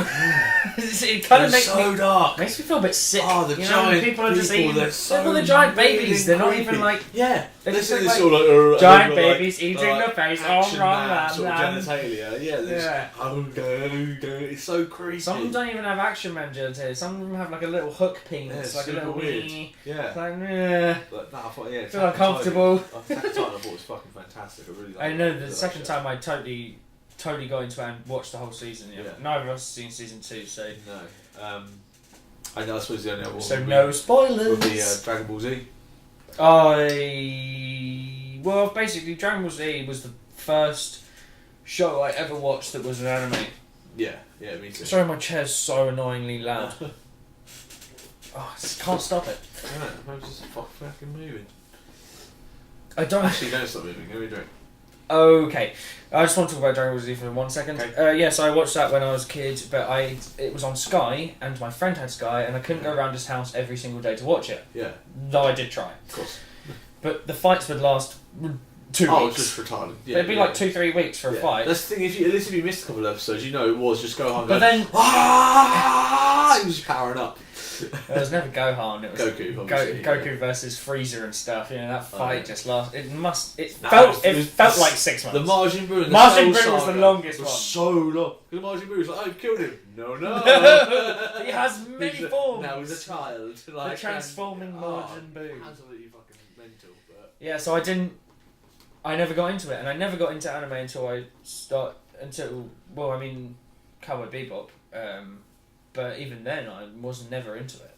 But then I watched Bleach, and I loved it until they killed it. And then I thought Naruto was for kids, and then I got shown Naruto, and I was like, wait, this is not for kids. But I'm not telling you to watch Naruto, because it's going to take you like 3 years to watch it. I tried to start watching it. You watch it every day. You watch it, and then it was like 3 years. It had these weird side arcs. No, you don't. The filler stuff. No, you don't watch fillers. No, there's loads of lists. There's lots of dedicated lists to avoiding fillers. Right. But I stopped watching it when the anime stopped, and I was like, I need to know what happened, so I started then reading the manga. Right. Okay. That was much easier, and I finished like 2.5 years before the anime finished, and I was like, yeah, I'm cool, I'm done. I may one day go back and rewatch the last sort of 2 years worth of anime they did, but I was happy to read the manga. Okay. It was great. It was a great story. Oh, and the narrative is fantastic, but I'm not telling you to read that. Okay. But I do want to tell you to watch. So you were saying about Firefly got cancelled after 1 season. Almost Human is by far, maybe only just surpassing Red Dwarf. Yeah. But completely different. For the best sci-fi show ever made, Almost Human. Right. It's a buddy cop show. Buddy cop show. classic buddy cop show. But it's about a guy and his android that he has to be partnered with, but he's different. He's not like all the other androids. He's a special android because they were discommissioned, and then everyone was given these crappy generic androids, and he's like, he just keeps kicking them out of cars and stuff. He's like, I don't want this shitty android, and then they give him Dorian, and he's like, by the end of the first episode, Dorian, he's wonderful. Like, you know what, you're alright, you know, you're alright. Yeah. It's the guy who played Dredd. Oh, okay. Oh, in the most recent Dredd. Yeah, not Sylvester Stallone. Yeah. That's the guy who played him. Like, we call him Sly Stallone, buddy. Yeah, we're on first name terms. The one with Cersei in it. Yeah, I know. Oh, yeah, she was a crazy bitch in that fucking movie. Yeah, man, she's a crazy bitch. Yeah, so, I know what Bron. Poor Bron. But yeah, Almost Human. It's just the best sci-fi show ever made. So good. Each episode could easily be a movie. Like based on the content of the story. Right. It's only 12 episodes. Yeah, so it sounds like something I need to just consume. Yeah, watch it because it's really, really good. And it's one of the few shows that I will repeat watch. That I'll just keep watching them. Yeah. And just it's ridiculous. It was on Fox, right? And Fox cancelled it after one season. No, Fox also cancelled Firefly. Yeah. Bunch of but cats. The thing is, Almost Human was ranked third in their overall viewings for that ratings and shit. Overall ratings for like a certain period, and first for like another section. Right. And they cancelled it because the budget was too big. Oh right. Okay. Bullshit. Wow. But like I'm just waiting. I just hope it goes to comic form, because otherwise I'm gonna have to start writing and and drawing the comics for it. And it's going to take me years because I'm a rubbish writer and I'm an average at best artist. Can I get graphics for your artist? No, I don't go by that anymore. Oh, yeah, okay. Well, horrendous plug then, fine. Fucked it. I'm going to pour some drinks. You talk about... Talk about something I know about. Talk about Marvel stuff. Because Marvel stuff. Stuff. Okay, let's go. Alright, so, Marvel stuff. Netflix have been doing fucking really well. So, okay, let's not go to so their first foray into let's not jump again. Yeah, let's not jump to so the first foray into it was Daredevil, which always had a bit of stigma about it because Ben Affleck completely fucked the first movie up. What you talking about? Oh no, it was cinematic fucking wonder. But, the Daredevil series as a standalone is fucking incredible. The villains Daredevil in it. 2 was my favourite. What, season 2? So my order would go Daredevil 1. Yeah. No, sorry. Daredevil. So third to first. Daredevil 1, Jessica Jones, Daredevil 2. So I think Jessica Jones was better than Daredevil 1, but Daredevil 2 was better than both of them. Yeah, but I think Jessica Jones was made by David Tennant. Like, he was the fucking best. Oh, hell yeah! He was the best villain. But anyway, we're getting ahead of ourselves. Yep, sorry. So Daredevil, the blind superhero, got fantastic. It did really, really well on Netflix. Then the season 2 came out. They brought the Punisher into it as well, who went over really well. He's got a standalone series coming out in like the next couple of months. It must be surely. Pretty sure it's supposed to be this year. Yeah. So you've got that, and then as a part of that, they've also got a few other their superhero characters. If you've watched Defenders, you already know. Jessica Jones, really strong PI chick, superhuman strength. Really fantastic season. We were just saying there. David Tennant is the villain in it. Absolutely fantastic, super creepy, comes across really well. It's like Jessica Jones, really, really well put together. And then what I would say is probably the weaker aspect of the Defenders. They've got Luke Cage, also like the bulletproof man, also super strong. It's a lot about sort of like Harlem and in the ghetto, and he comes up and sort of he's trying to like sort his hood out and sort his area out, sort of his ends, as it were. And he comes up and he's obviously sort of a really strong character for it, but it's a bit hit and miss this season. Wasn't really a massive fan of it. And then the other one, which I would say is probably the weakest one of it, would be Iron Fist. He's sort of the martial artist of the group. He's a billionaire, obviously, because every fucking Marvel franchise has to have a billionaire in it somewhere. He's no fucking Tony Stark, is he? No, he isn't. Or Batman. well, obviously that's not DC, Marvel, anyway. you fucking heathen. Fucking, I don't care. Some billionaire comes whining about his parents dying. Yeah, fair enough. Yeah, he lived in the mountains, got taught how to punch really hard or something. But it's Iron Fist was tricky to get through. So tricky, in fact, I don't actually think I finished it. It was too much. Okay. Did you finish The Defenders? Not yet, no. But Okay. I like the Defenders. The Defenders has started well, as far as I'm concerned. It isn't as strong as some of the standalones. The story I don't have a problem with. They sort of muddled it together a bit harsh, a bit fast. I think would be the only thing I would sort of say. I mean,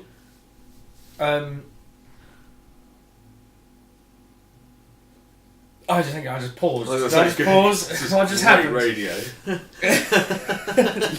Luke Cage was questionable at best. A lot of it was good, but they just ruined it at the end. But Luke Cage was such a good character in the earlier, was he in Daredevil or was he just in Jessica Jones? Just in Jessica Jones, yeah. Because they fucked. Oh, and they fucked. Yeah. They smashed that bar to bits while they fucked. And the bed, man. Oh, yeah. Anyway. Stupid chair. But yeah, they've... it's a good idea. I think Luke, as far as the powers go, Luke Cage and Jessica Jones are too close together for my liking. They're too... Okay, but they're also the most charismatic and normal people. They earth Luke it. Cage charismatic? No, but they earth it. That's what I mean. They're the most realistic people. Oh, I don't know. I feel like Daredevil's Matt Murdock is the most charismatic. Yeah. But the other two earth it a lot more because they're like fuck costumes. Yeah. Okay. Yeah. So they've got that sort of thing going on. I think I like Jessica Jones as the. I like Jessica Jones because she's got that sort of fuck you attitude. Yeah. I mean, that's. And I think Luke Cage does too, but he also is slightly against her, which is also good. His moral compass is a little bit too more. It's like, what's the right thing to do? What's the right? And she's more, what is the thing that I can do which would be best for me? Sure. She's a little bit more self-centered. He's a little bit more thinks about the and there's a lot of that. A lot of what you just said there, which is great because you haven't even finished the Defenders. A lot of that comes up in the Defenders. Yeah. But they are nothing on Daredevil 1, Jessica Jones 1, or Daredevil 2. Yeah. It's not just the story, and it's not just the acting, it's the camera work and the direction. Whoever did it, you suck. Whoever did Iron Fist, I know they had a lot of problems with Iron Fist with the casting and the direction and the story, and I know they had so many problems. It was delayed a lot, and you were probably just trying to push it out, and you had to get it out. You told people it was gonna come, and they had to make it. But man, did you ruin that shit with poor direction, poor choreography is what I would say. Oh, well, yeah. I mean, Daredevil was brutal. Daredevil was incredible. Yeah. It was realistic-ish. Yeah. You have a certain level of suspension of disbelief, and Daredevil met that perfectly. Yeah, it was perfect. It was down to the sound of the punches hitting. Genuinely, I'll put it up there with like the old boy corridor scene and stuff like that. Oh, yeah. There's like 3 scenes between the Daredevil 2 series which will go into that like old boy corridor kind of style of scene. Well, and the first Daredevil as well. That's what I said. Between the 2 series, there's like 3 scenes which are literally as good as Old Boy Corridor scene. Yeah. If you haven't seen Old Boy, don't watch the remake with Samuel L. Jackson.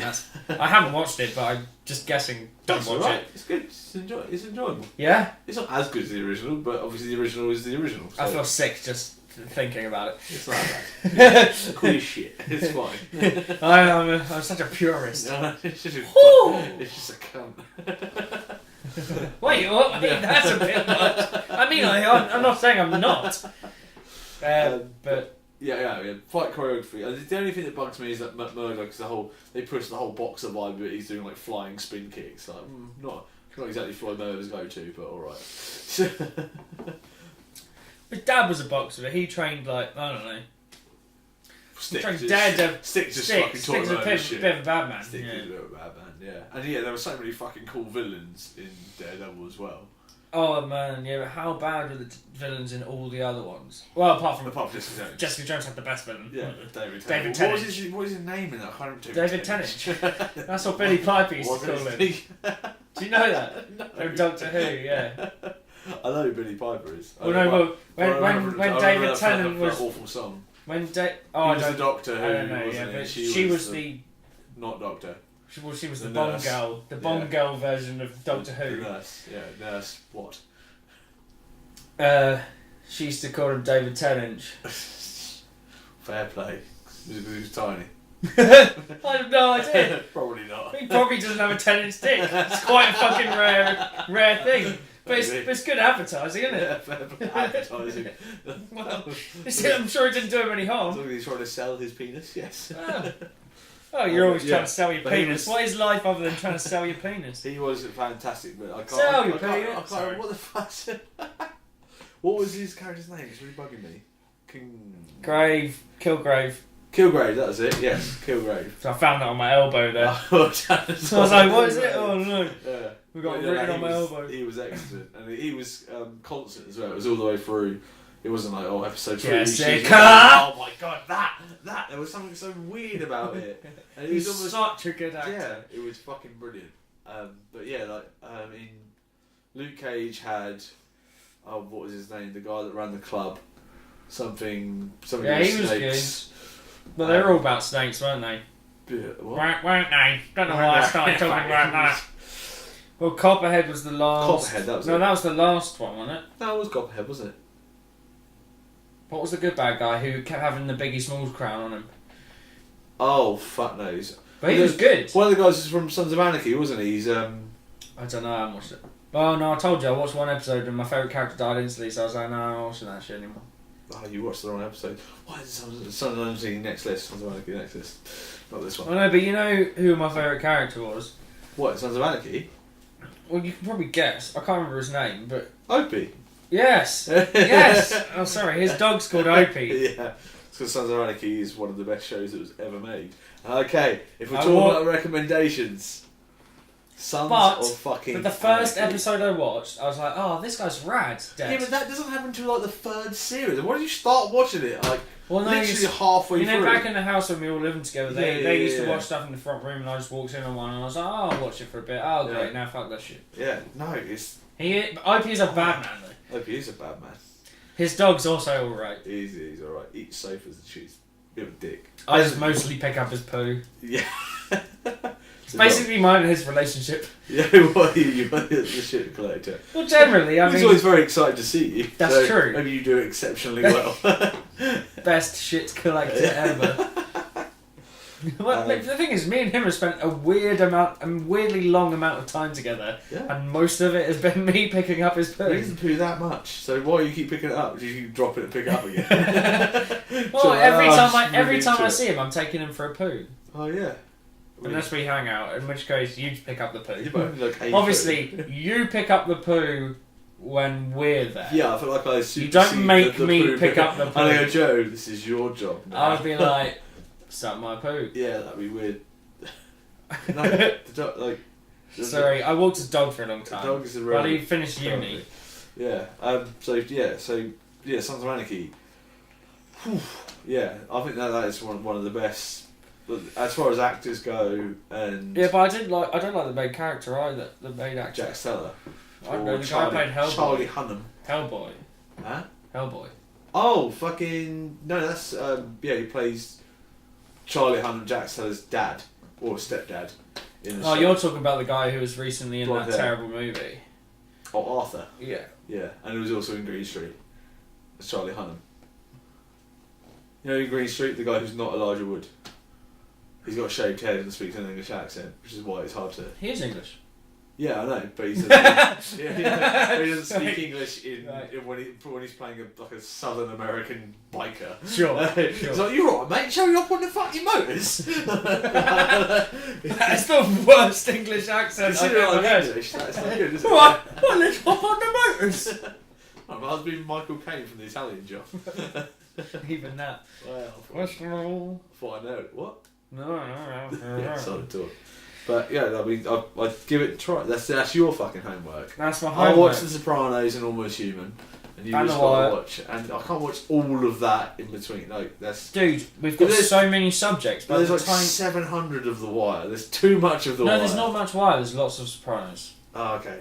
But what's the priority? Almost Human. Okay. It's only one season. Yeah, so that's easy. I can do that. What's the out of Sopranos or The Wire? What's the next priority?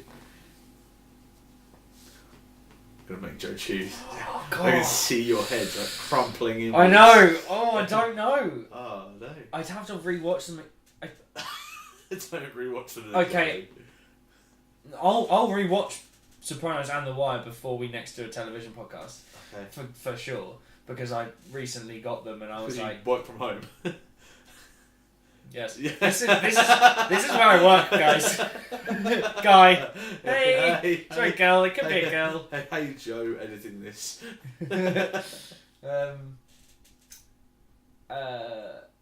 Okay, so Sopranos because it's because the ending's great and it feels like a more finished. The Sopranos feels like a television institution. That probably would have been my go-to. So's Wire, but so's The Wire. But Sopranos is like it feels like more of a finished product overall. And ties up with the loose ends. And the ending is like the ending's like what? Okay. But also like yeah, but also like and also like fuck. Oh fuck. But all in one polished unit. Good, can't wait. Sounds wonderful. But every character has like a finishing arc in it, and it does feel a little bit more complete. Because there is definitely one season of The Wire, I think it's the third season, where it feels very separate from the rest of them. Whereas that never happens in The Sopranos. Okay.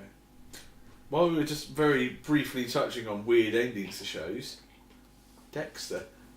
Oh, well, Dexter I would have put Dexter on this list. Dexter was a show that we all followed since the beginning and watched. Loved Dexter. See, we used to get everyone in the room together to watch it weekly. Yeah. For about 7 years. You know I was in that room, right? Fair enough. Sorry, I don't remember. We used to have band practice, then come around and watch it. Sorry, dude. I was in the band with you at the time. We used to come around and watch it. Sorry, we kept on watching it without you when you stopped doing that. Oh yeah. Like up at the house and that. Yeah. Sorry, man. Amazing.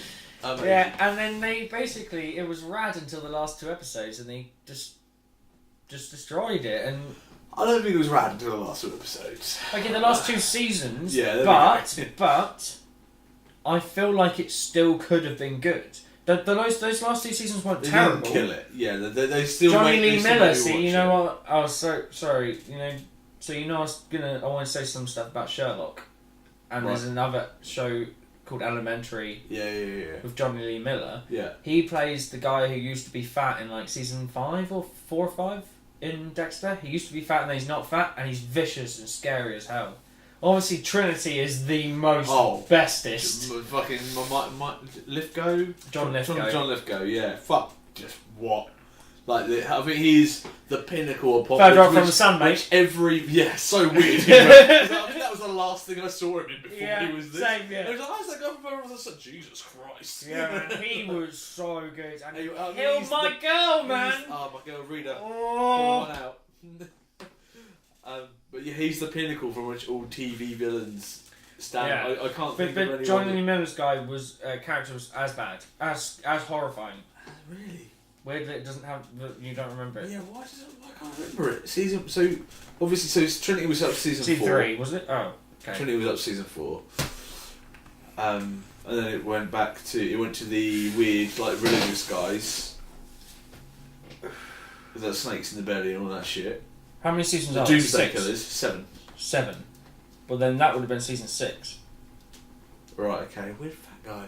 Must be season 5. Oh, the Skinner? That was season 3. 2. That was season 2. Season 1 is the black dude that he works with. Season 2 is the Skinner. Bay Harbour Butchers, the second one. Is it? Yeah. Okay. And his brother, like So the ice truck is killer and all that shit. So season 3 is the Skinner. No, season 3 is when Trinity starts. I don't know, dude. Johnny Lee Miller. Remember, it's like there's like a campsite photo, and he used to be fat. No, definitely. Now he's like a big shot. He like works. He does Inspirational Talks. Oh, fuck yeah, I remember that That's one. Johnny Lee Miller. Oh, okay, yeah. Right. Oh, Remember Hackers? Yeah. What else has he been in? Trainspotting. No, you're listening to these things. It's like I don't remember him. Yeah, but Dexter. remember. Yes, I know, but sorry. I keep squeaking. I'm so sorry to the one person that may be not listening. Yeah. Oh, yeah. It's the motivational talk one. Yeah, I remember that one. And who was a really good one? That when his friend became too much of a fucking psychopath. Yeah, and he That was worked really cool. about. Yeah. That was season 2 or 3, I think. No, it was like that. Definitely. No, it was not. It's No, it just- wasn't. I don't think it was. You're wrong. I can't. I remember who. Miguel. Miguel, that was his fucking name. Yeah. Yeah. No, it's Oh, definitely. it might be season 4. And then there was all that weird shit with him and fucking. Was that chick? Both those chicks. The 2 chicks that he got involved in that were both weird. One was called Hannah. And one was called. Well, that was the last 2 seasons. One had a wasn't it? really weird fucking name. She got Legume or something. I didn't mind her though. That was the one that was captured and he. Yeah, got he her. freed her and then he sort of told her this. Yeah. Yeah, she was cool. That was the other one and that relationship lasted 2 seasons and then it all went downhill. But basically, the reason why I hate Dexter, The end of Dexter. the reason why they ruined Dexter is Yeah. because every single episode he had one philosophy, which was basically trying to do right by his son. And then at the very end, spoilers, he goes, "Fuck my son. I'm going to be a I'm off. lumberjack. I'm off." I'm just going to carry this woman out of this busy hospital onto the boat and then into a storm and then be a lumberjack. The It was sister that so- I'm in love with. Oh, yeah, that got super. To be fair, weird. not blood related. No. Is that alright though? Well, it's better than Cersei. I guess. But, yeah, damn. They broke Dexter. They No, they ruined how they ruined it was by taking away everything by him going back on everything he's ever done. So Yeah. it nullified every single episode before that Yeah. by him going, you know what, fuck my son, I don't care, I'm going and I'm just going to be not part of his life because that makes sense. It does make sense, but it's also bullshit. So fuck off. But I don't think that. I mean, there were so many daft things on the run up to that, where it was just. Oh, killing. What's her face? His sister. Debs. Debs. Yeah. Wrong Yeah. move. Yeah, that Wrong was super weird because the whole idea that was that he was, you know, I think when she found out onwards, it got a bit weird. I liked it when they killed the woman. La Guetta, Yeah, that was cool. the police. Basically, the only consistently awesome part of that show was Dokes. Angel Batista. Angel Batista was about and Dokes. No, and the Asian guy. Oh fuck, what was his name? Angel and him. Oh Best God, buddy- the pervert dude. Fuck, Best what was his buddy name? relationship in any show ever. Oh, that's gonna infuriate me that I can't Shall I look remember it that up? man's name. Oh god, yeah, because he was because his daughter got involved, or some chick that said he was his daughter, Yeah. or something like that got involved. They had a small little arc. That was so Yeah. weird. Yeah. Oh my god. He was fucking fantastic. 'Cause he was just he had the laugh. He was fucking amazing. So good. Oh my god. They need a reprise. 8 seasons it went for. Oh, 8 seasons. Okay, yeah, yeah. So it was quite a few of them. Do you know what I mean? They just need a little reprise. What's his name? Don't turn around until you found his name. Sorry. That way. Sorry. Sorry, getting very demanding. I feel like this is almost like a cliffhanger there. I really need to know him so much. Because he worked in the forensic as well, and he used to be he was kind of Dexter's boss, but not really. Oh fuck's sake! How can it be that far down the list? I know. He was literally complete return. Is that less than alphabetical order list? No, it's not. Oh, for fuck's sake! There's Johnny Lee Miller. Jordan Chase was Johnny Lee Miller's That's character. it, Jordan Chase. Yeah, I remember that count. Yeah, 'cause he was all about going on his yacht and shit. Oh, he can't be this Motherfucker. far down. No. Go back to the top. Michael C. Hall, Jennifer Carpenter, No. David Zayas, Angel Batista, Batista was a bad man. Vince Masuka. Masuka, that's his fucking name. Oh, thank Christ for that. Whew, okay, podcast's over. I'm out. Yeah, Masuka was fucking fantastic. No, Angel Batista and Vince Masuka, their relationship was so good. Man, spin-off series happening. Hey, do you remember the guy Dexter that we used to work with? Yeah, he was a dick. He was crazy, man. Yeah. I'm pretty sure he killed some people. No, he killed a guy. He killed a guy. But I still think that the first few seasons of Dexter are still very much worth a watch. Even if you only watch up to John Lithgow, Johnny Lithgow's yeah. For sure, because it was just good. Yeah, just that. But that's what I mean. If they had like a little reprise, like a little 2-episode add-on 10 years later and fixed it, maybe they could fix it. I don't know. Well, why would they ruin it? They know they ruined it. They must have known they ruined it. I don't know a single Not person. one person. No, was no like, one says, that seems reasonable. That's what I mean. But that's exactly what I wanted from 8 years of a show I've watched. Yeah, that's what I mean. But until that day, anyone you speak to will be like, watch Dexter, it's so good. It's so good. Yeah. Watch Dexter, it's amazing. And then after that day, we all left the room like, we will never speak of this again. My knees both crunched. Oh god. Oh, Jiu-Jitsu is great. It's super healthy. Fuck ligaments, fuck tendons. Things cracked that I didn't know cracked. How are we doing for time, bud? Oh, we've got loads of time. Sweet, cool. Okay, so yeah. Okay, right. So, what else have we got on the potential list that we haven't touched upon yet? We could go for a little bit of the old Brooklyn Nine-Nine. Okay, so yeah, moving away from the dramas. Yeah. Sure. That's all heavy stuff that I've mentioned so far. Yeah. Heavy, Almost Human, though the buddy cop sci-fi show. Yeah. Very comedic. Yeah, we get it. You like Almost Human, it's alright, buddy. Always watch it forever. I know. I understand. It's okay. It's cool. It's what Brooklyn Nine-Nine. I'm just saying it's not all drama, but it's very good. It's like it sets up such a good world, but then they die. Well, they don't die, obviously. I mean, I wish they died. At least then I'd be like, well, they died. They don't die. They just killed it. Fox, you fucks. Man, I don't want to swear on the podcast and stuff, but Fox, you fucks. I feel like we've definitely said the word cunt a few times now, so we probably... Shut up, you cunt. Shit, I sailed. Next time I'm going to turn up with a burnt face and just fucking armour. I need all those chickens. So the accent one more time was... Nope. That's my best hound impression. I need all those chickens. I need all those chickens. Alright. You're an advert for chicken. What was that? Yeah, so... Brooklyn Nine-Nine, right? Okay, so when I watch a series, if ever I watch one at home, I usually have a season that I have to pay utmost attention to, and I have to, like, literally, it requires all my attention. Ozark is my current one, that when I'm watching it. And then sometimes I have, like, a background one where if I happen to fall asleep while it's playing, no big dramas. Peep Show would be one. When you do fall asleep, do you go back to where you were before in the series? Usually, yeah. Just as a refresh, because I'm not, like, utterly enthralled, it's merely on while I'm going to sleep. So you know what?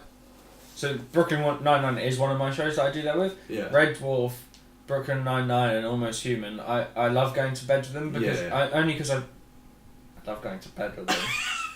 Well, I say Peep Show is my one because I've seen them so many times. Like Red Dwarf, I could tell you every single word of every single line of every single episode because I've literally seen them hundreds of times each. Yeah.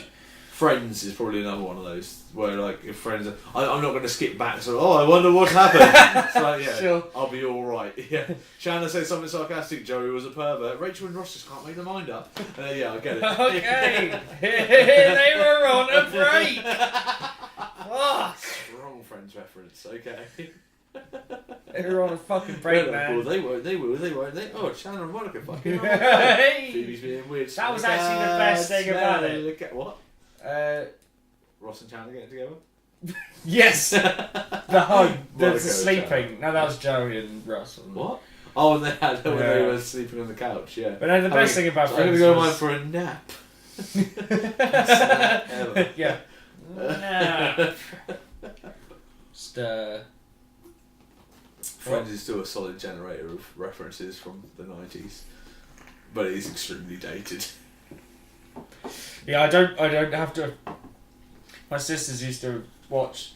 They used to do sort of... It was like Channel 4, More 4, E4... And basically, one. yeah, exactly. It was the same 2 episodes that they showed 8 times a day, and my sisters would watch them 8 times a day. It's like, how can you do this to yourself? Asleep. I'd have to be like, oh, can I just... No, okay. So I wrestle it from this try and watch Robot Wars. oh no, that was... No, back when... That was when Friends was first airing, when Robot Wars was out. No, I had Craig priority Charles back then, Robot mate. Wars. No, Jeremy Clarkson Robot Wars, that would have been. Jeremy Clarkson Robot Wars, that never existed. It was Ray Charles Robot Whoa, Wars. whoa, What whoa, are you whoa, talking whoa, about? whoa. Jeremy Clarkson originally hosted Robot Wars. I don't believe you. I shit you not. Jeremy I'm Clarkson looking it up. originally hosted Robot Wars. Then it was Craig Charles after, I assume, Jeremy Clarkson set someone on fire or beat him up or was racist. I don't know. Or Are just, you serious? 100%. Oh my... Used to wear a trench coat and shit as well, yeah. Oh my... Cannot believe you didn't know that. Okay, good. Yeah. Yeah, no, Jeremy Clarkson fucking hang on Robot What Wars. a cunt. That was brilliant. It was so good. You know what? I'm giving myself a freebie this podcast. It's a cunt enough. Fuck it. Fuck it. Plus I'm pissed. Jeremy Clarkson Robot Wars was wonderful. That booze went straight to my head after the jits. Dehydration. Yeah, dehydration and... Rehydrating with gin is good. Yeah. It's good. Rum's good. We're not drinking rum. Yeah, I know, but I like the words. Oh dear. We haven't deviated too much, have we? That'd make a fucking change. So comedic, we're going Brooklyn Brooklyn Nine-Nine. Nine-Nine. So Andy Samberg's comedy. So, about when the internet started getting big, I didn't really have the internet.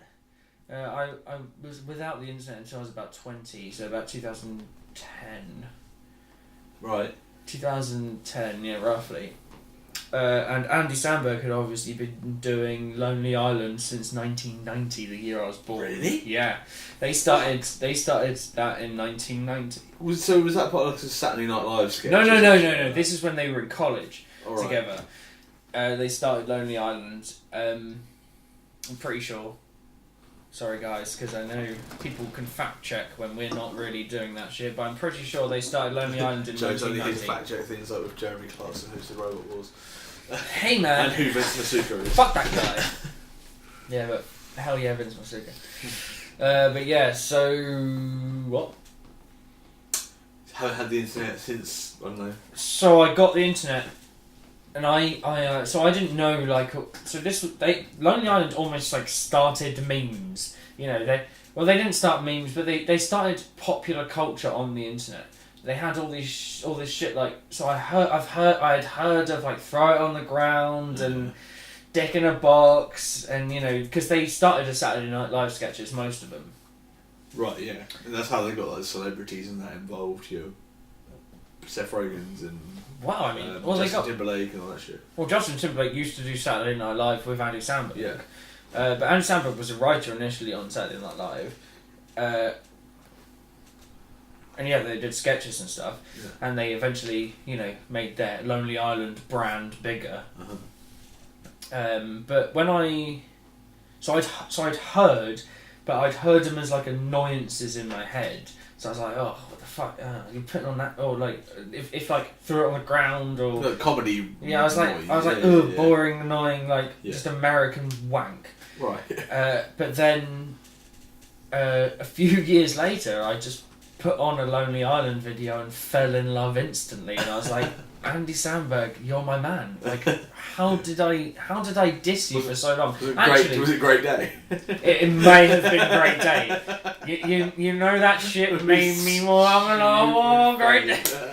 So good. Great day. But I was kind of... Lonely Island, great day. Yeah. But I kind of felt guilty about it, so I didn't tell anyone. I didn't... because that I went through a point where I was... Every time you'd come round, I'd put that shit on and I'd be like, let's do this! But for a while, I felt guilty about liking them. But then when I was like, fuck this, man! This shit's so funny, so good. And then for months and months, anyone that came around my house, I'd just be like, Lonely Island, Lonely Island, Lonely Island, just playing all of them on repeat. Just this is so good. So stupid. So I was fully in love with him when Brooklyn Nine-Nine came out. Yeah. And I was like, an Andy Samberg series. And he's not even the best part of the series. He's my favourite part, but Captain Holt is a bad man. But also... Oh, Terry Crews, yeah. I was like, I got no muscles. I'm pretty sure they call him like Sergeant Terry. I'm pretty sure his name in there is Terry. Yeah. They definitely they definitely helped him out with that. So I don't remember too much. The guy with the muscles, he likes to do this, take a stop up and go blah blah blah. Yeah. I got like the sort of like, he's kind of a softie as well. I've got like that. Yeah. That sort of thing they've done with him. It's fairly... Well, he's the artist and everything, isn't he? Yeah, exactly. Yeah, he's super sensitive and shit. So Terry loves muscles. Terry loves yogurt. We say yogurt, but whatever. Yeah, yogurt. But yeah, like Captain Holt for me is the best out of he's incredible. Yeah, just some of the shit he comes out with is so deadpan and just so straight laced and. It's almost British comedy, isn't it? Yeah, it's very close to that sort of vibe. It's obviously still the silly American overproduction of it, but there's no. It works. No canned laughter, which is good. Oh hell no! Canned laughter is. No, it works really well. It's such a good show. Yeah, no, I do enjoy a bit of Brooklyn Nine-Nine. Are they on season 4? That would sound about right. Yeah, honestly, couldn't tell you offhand, but it's one of those shows again. So you don't have to. It's not that you have to watch everyone after a row. If you jump in halfway through a season, it's not going to be the worst thing in the world because they all stand alone. I haven't because I honestly that's one of my shows. It's so good. Yeah, do that really. Yeah, honestly, I completely fell in love with Andy Samberg. He's just such a clever, funny person. He's so nice. It's really good when you find out that the people you think are hilarious or great musicians or great actors are actually fucking nice people. Yeah. You know what I mean? Well, yeah, obviously, yes. Because it's such a turn off when you're like, he was a dick. He's like, I love his work, but he's clearly such a cock. Yeah, it's difficult. It really is hard to find that balance. But Andy Samberg sits in such a perfect place, just so funny. Right up there on your pedestal. Yeah, man, he's like right up there for sure. Such a good guy, such a funny person, and obviously, he's serious pedigree. Worked writing for SNL for 7 years or something before he started doing. Yeah, but I think SNL is kind of a place where people cut their teeth before they go on to do something else. No, SNL is the cream of the fucking writers. That's where writers are born, man. Yeah, but they don't. Comedians are born, but they don't go. The SNL isn't their end game. No. Saturday Night Live have a thing called. If you can hack it at SNL, then you make it further. If you can't hack it at SNL, you lose it. There's loads of stand-up. There's podcasts that I listen to. So people like Rogan and stuff like that are involved with a lot of these guys. There's basically a feeder thing that they have for SNL called the Groundlings, and if you're in the Groundlings and you write, and it eventually goes up to SNL. So you might write a skit or something like that, and it goes up there, and as you work your way up. So people like Seth Rogen, Brian Callen, tons of people have all been involved in this SNL writing thing. Yeah, and it's just a most people have written for SNL. Yeah, and they sort of churn their way, and it's like a fucking factory. They just fucking chew you up and spit you out. Yeah, but that's what I mean. Yeah, but the people that are die hard, and some of the people there was loads of stuff, but back in the 90s, they used to just go through, they used to just smash cocaine and do fucking 20-hour days writing jokes. And then they were saying that now they were just doing energy drinks, and now they do protein shakes because no one's got the stamina anymore. Why won't they just die? But I always forget his name. What's the other guy that's not Seth Rogen in Superbad, the other cop.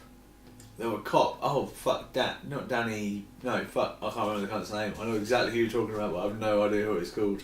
Oh, wonderful podcast. Yes.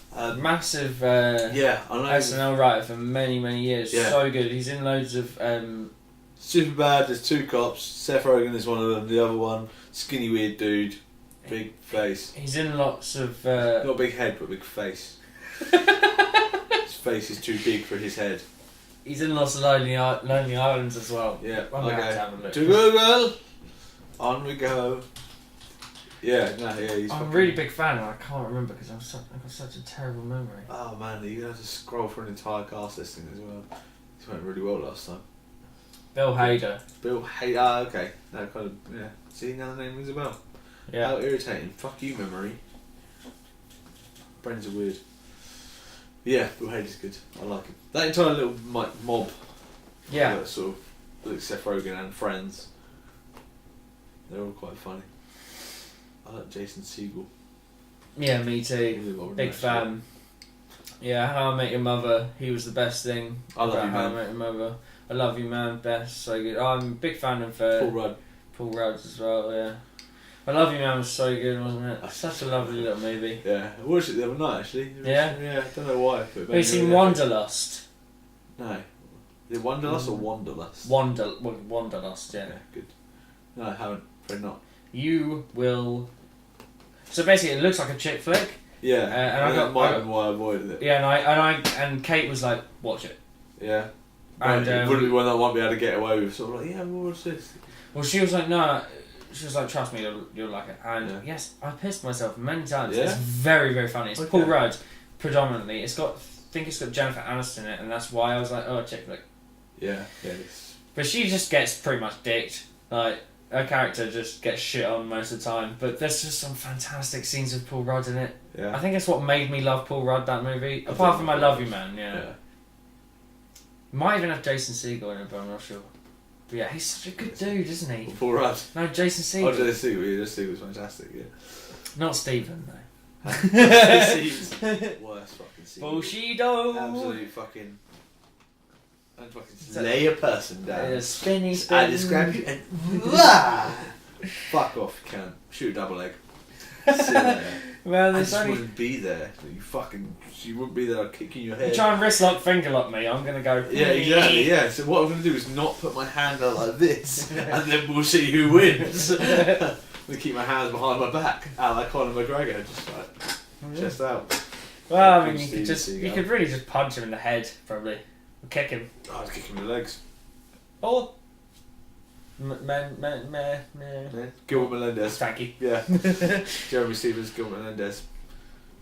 I'm going to have a wee and then I'll fill.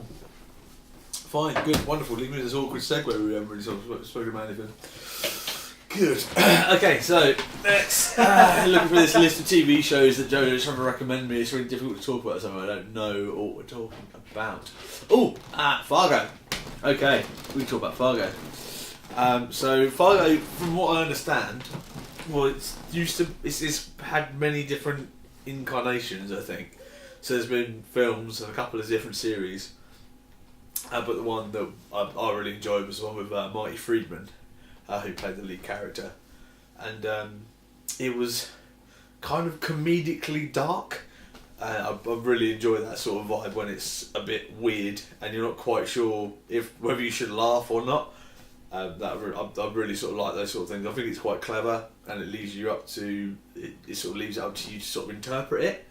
And there's just some fucking stupid shit. Like even the first couple of episodes, you see when someone like knocks themselves out by running into a wall, and I don't know, it just cracked me up for some reason. It just hit that note in my brain where it just really made me laugh. Just talking about Marty Friedman and Fargo. Yeah, so good. I thought it was really, really well put together. So well really, shot. And it was just darkly comedic. Yeah, real good dark comedy. It's such weird shit they come out with, and it's very clearly like taking the piss out of people. Oh. It's weird because have you seen the Fargo movie? No, I haven't. See, it's Steve Buscemi. I'm a big fan of Steve Buscemi. I love Steve Boggle-Eye Buscemi. Yeah, man, big fan. But to be fair, I did watch the Fargo series first. Right. But I honestly really didn't get on that well with the movie. Okay. And the movie's supposed to be one of the best films ever, and I was like, I can't believe I haven't seen this. I can't wait to watch it. But it wasn't nowhere near as good as that season. Maybe it's just the fact that I'm used to the pace of seasons. Yeah, I think that's movies. The fact that movies still exist anymore is weird to me because of the way you've got so much more time to become really invested with the characters, to explore the story a bit more, or more like the people that actually make these things have more chance to do that. Yeah, and you can sort of be dragged into it. And with stuff like Netflix, Amazon Prime, Hulu, whatever, you can go through it. Thank you, mate. You can go through it at your own pace. So if you want to, if they when Breaking Bad, I remember they released the last season all in one go. You know what I didn't do for 2 days? Move. Me and Lou, we just fucking sat there, just like, oh shit, and just ploughed through the entire thing. Like, you working tomorrow? Nope. Not anymore. And just plough through the entire thing, and you can watch that at that pace, and it allows you to sort of go into it. But a movie always feels a little bit rushed to me now. I totally understand.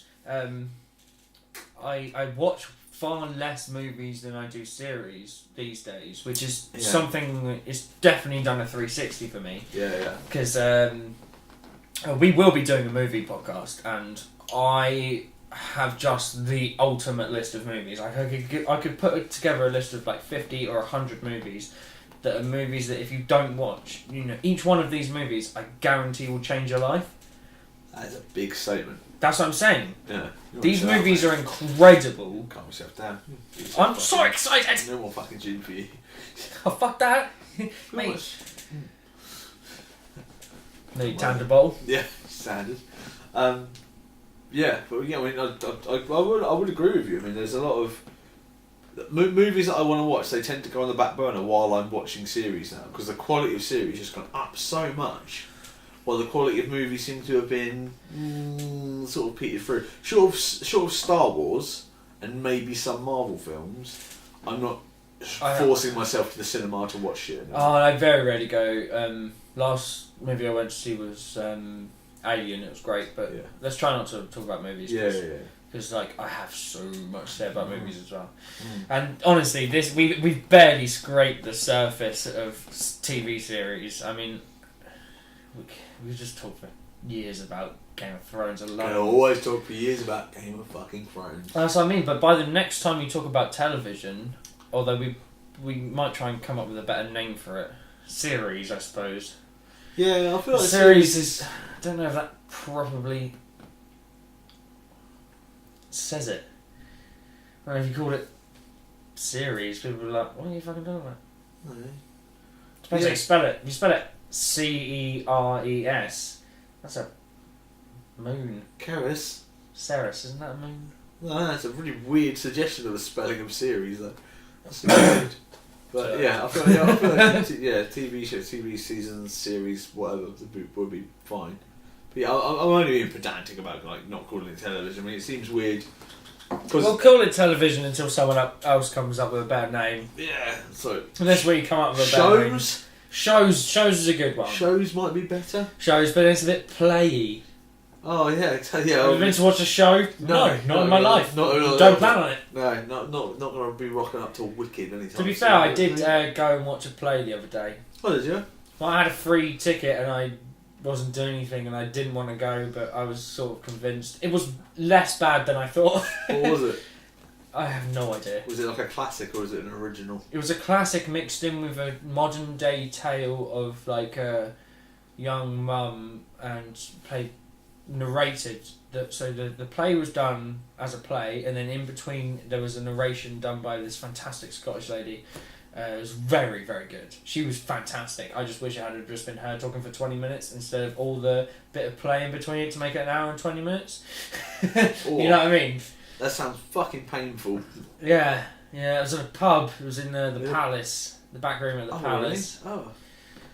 Yeah, I mean, How strange. I gotta say it was better than I thought. The only reason I went is because it was with Sarah, and like she's moving to Brighton in very soon, and I was like, look, I'm not gonna see you for ages. We went for one beer, and she was like, now I've got to go to this play, but I could probably get you on a +1. And I was like, yeah, alright. I would want to be 6 beers deep at least before I went to see a play. We were 3 beers deep, but by the time we got there and the play started, we were 5. I would want a solid intermission, and I would bring a handful in with me. Yeah, I left. I have little. I patience for that. was next to the actor's door, Oh, yeah. so I went out halfway through right, and yeah. got another couple of beers. Yeah. Yeah, I know, I understand, and it's not for me, but you know, a lot of people love that stuff. And don't get me wrong, those people were great. They were great. Sometimes they're great. Sometimes it feels like the play itself is just indulging their own. It was definitely a good modern take on a classic play. What was the classic play? I don't fucking know. All right. Well, I was- Postman. No, what? Streetcar No. Named Desire. That's not a play, is it? Pretty sure. I've got it to is. see the movie. I liked it. Funny enough, no. I tell a lie. I take it back. Good. You didn't like it, or it wasn't. No, watched it. Okay, fine, good. It was Kate's favourite something. What? Movie, play, Book, possibly. potentially. Good. Okay. Getting real personal here, I think. Doesn't matter. Didn't watch it, play it, read it. Watch it, play it, or read it. Like, play it. That's how you play it, play it. No, worst game. You play it. The worst game I've ever played. Worst player I've ever played this It's on. fucking no player. Just watch it. Some Demo bullshit. version. Yeah, I tried to plug my fucking controller and it just got really mad. Ooh. No, they won't all get mad, I'll tell you that. No? Stanley was all about it. Stanley was in the Streetcar Named Desire, I'm pretty sure. No, Stannis, yeah, we all know. Stannis. Stanley Baratheon. Always come back to Game of Thrones. Did get his face chopped off though, definitely happened. Maybe. We don't know that. Brienne's never fucking No. been like, yeah, motherfucker, I killed that motherfucker. She definitely has said that. Oh, okay, fair enough. Yeah. She came forward as like, I killed Stannis. And then she said it to Melisandre and she got all salty. All like gold red. No, did she say it to Melisandre? Oh, she did. She definitely got She red. definitely said it. Yeah, Melisandre. Right, let's call it. We're done. I feel like we've got through. We need to tick off the list. Oh no, I'll highlight that shit and Yeah, save for sure. it, yeah. But yeah, I mean, well, hopefully it's giving you a bit of homework to have a bit of. I know I've come back with basically more things to watch than I have time to watch, but Yeah. all Joe's gonna do is watch Sons of Anarchy back to front. Yeah, No, I guess so. front to back. Well, yeah. Definitely watch Sons of fucking Anarchy. Okay. But Okay. If you say, if Anyway. you love it that much, I'll watch it. fine, good. I do love it that much. Have we decided what's next? Yep. I will. Bring up the Rotatortron. I'll get it up. Yeah, so if you haven't guessed by now, obviously, because for our first time around, we have a topic. Okay, which, so our next topic is supposed to be politics, which you picked as a subject, I did. and we neither of us know anything about politics. We did. We do not. The one after that is supposed to be music, so I think maybe we should do music next because music will tie in with mine and Dan's origin story. Because that we met through music, and that would be a nice one to do next, I think. Yeah. All right, I'm down for that. So next will be music. Music is next time. I'm sure we'll talk about music that we love, music that we hate, and obviously how we met through How music. we met through music, yeah, our origin story. Our origin story. Wonderful. Oh, well, It'll be a good one, I reckon. yeah. Well, I mean, that. that's the thing. We love so many things. Yeah, I mean everybody loves a lot of things, and I mean if you don't love a lot of things, you definitely love more things. Start trying to love more You're getting things. more into, so don't be afraid to love more Yeah, things. man. There's lots of really fucking I awesome love you. shit. I love you too, motherfucker. I love you, man. Gay.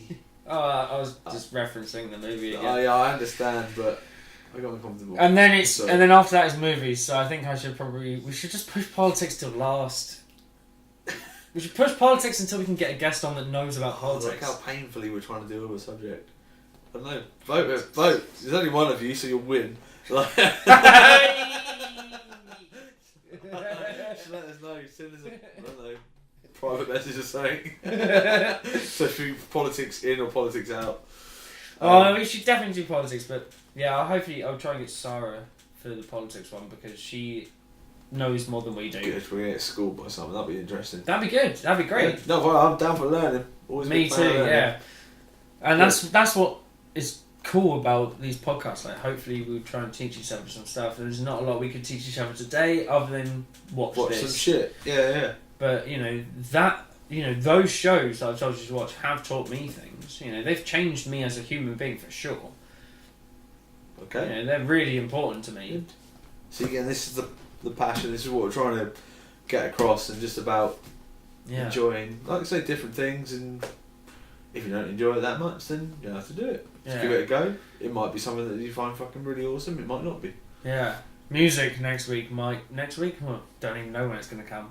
But it might be the most passionate so far. Oh, I think we're getting pretty oh, yeah! It's going to get fucking intense.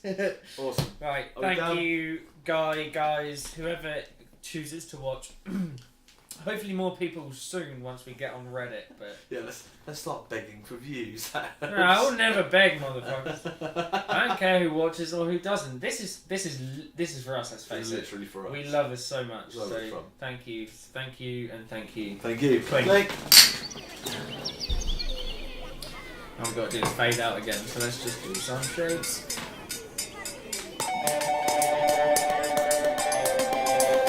It's so weird when this thing does it. The more you start to feel around.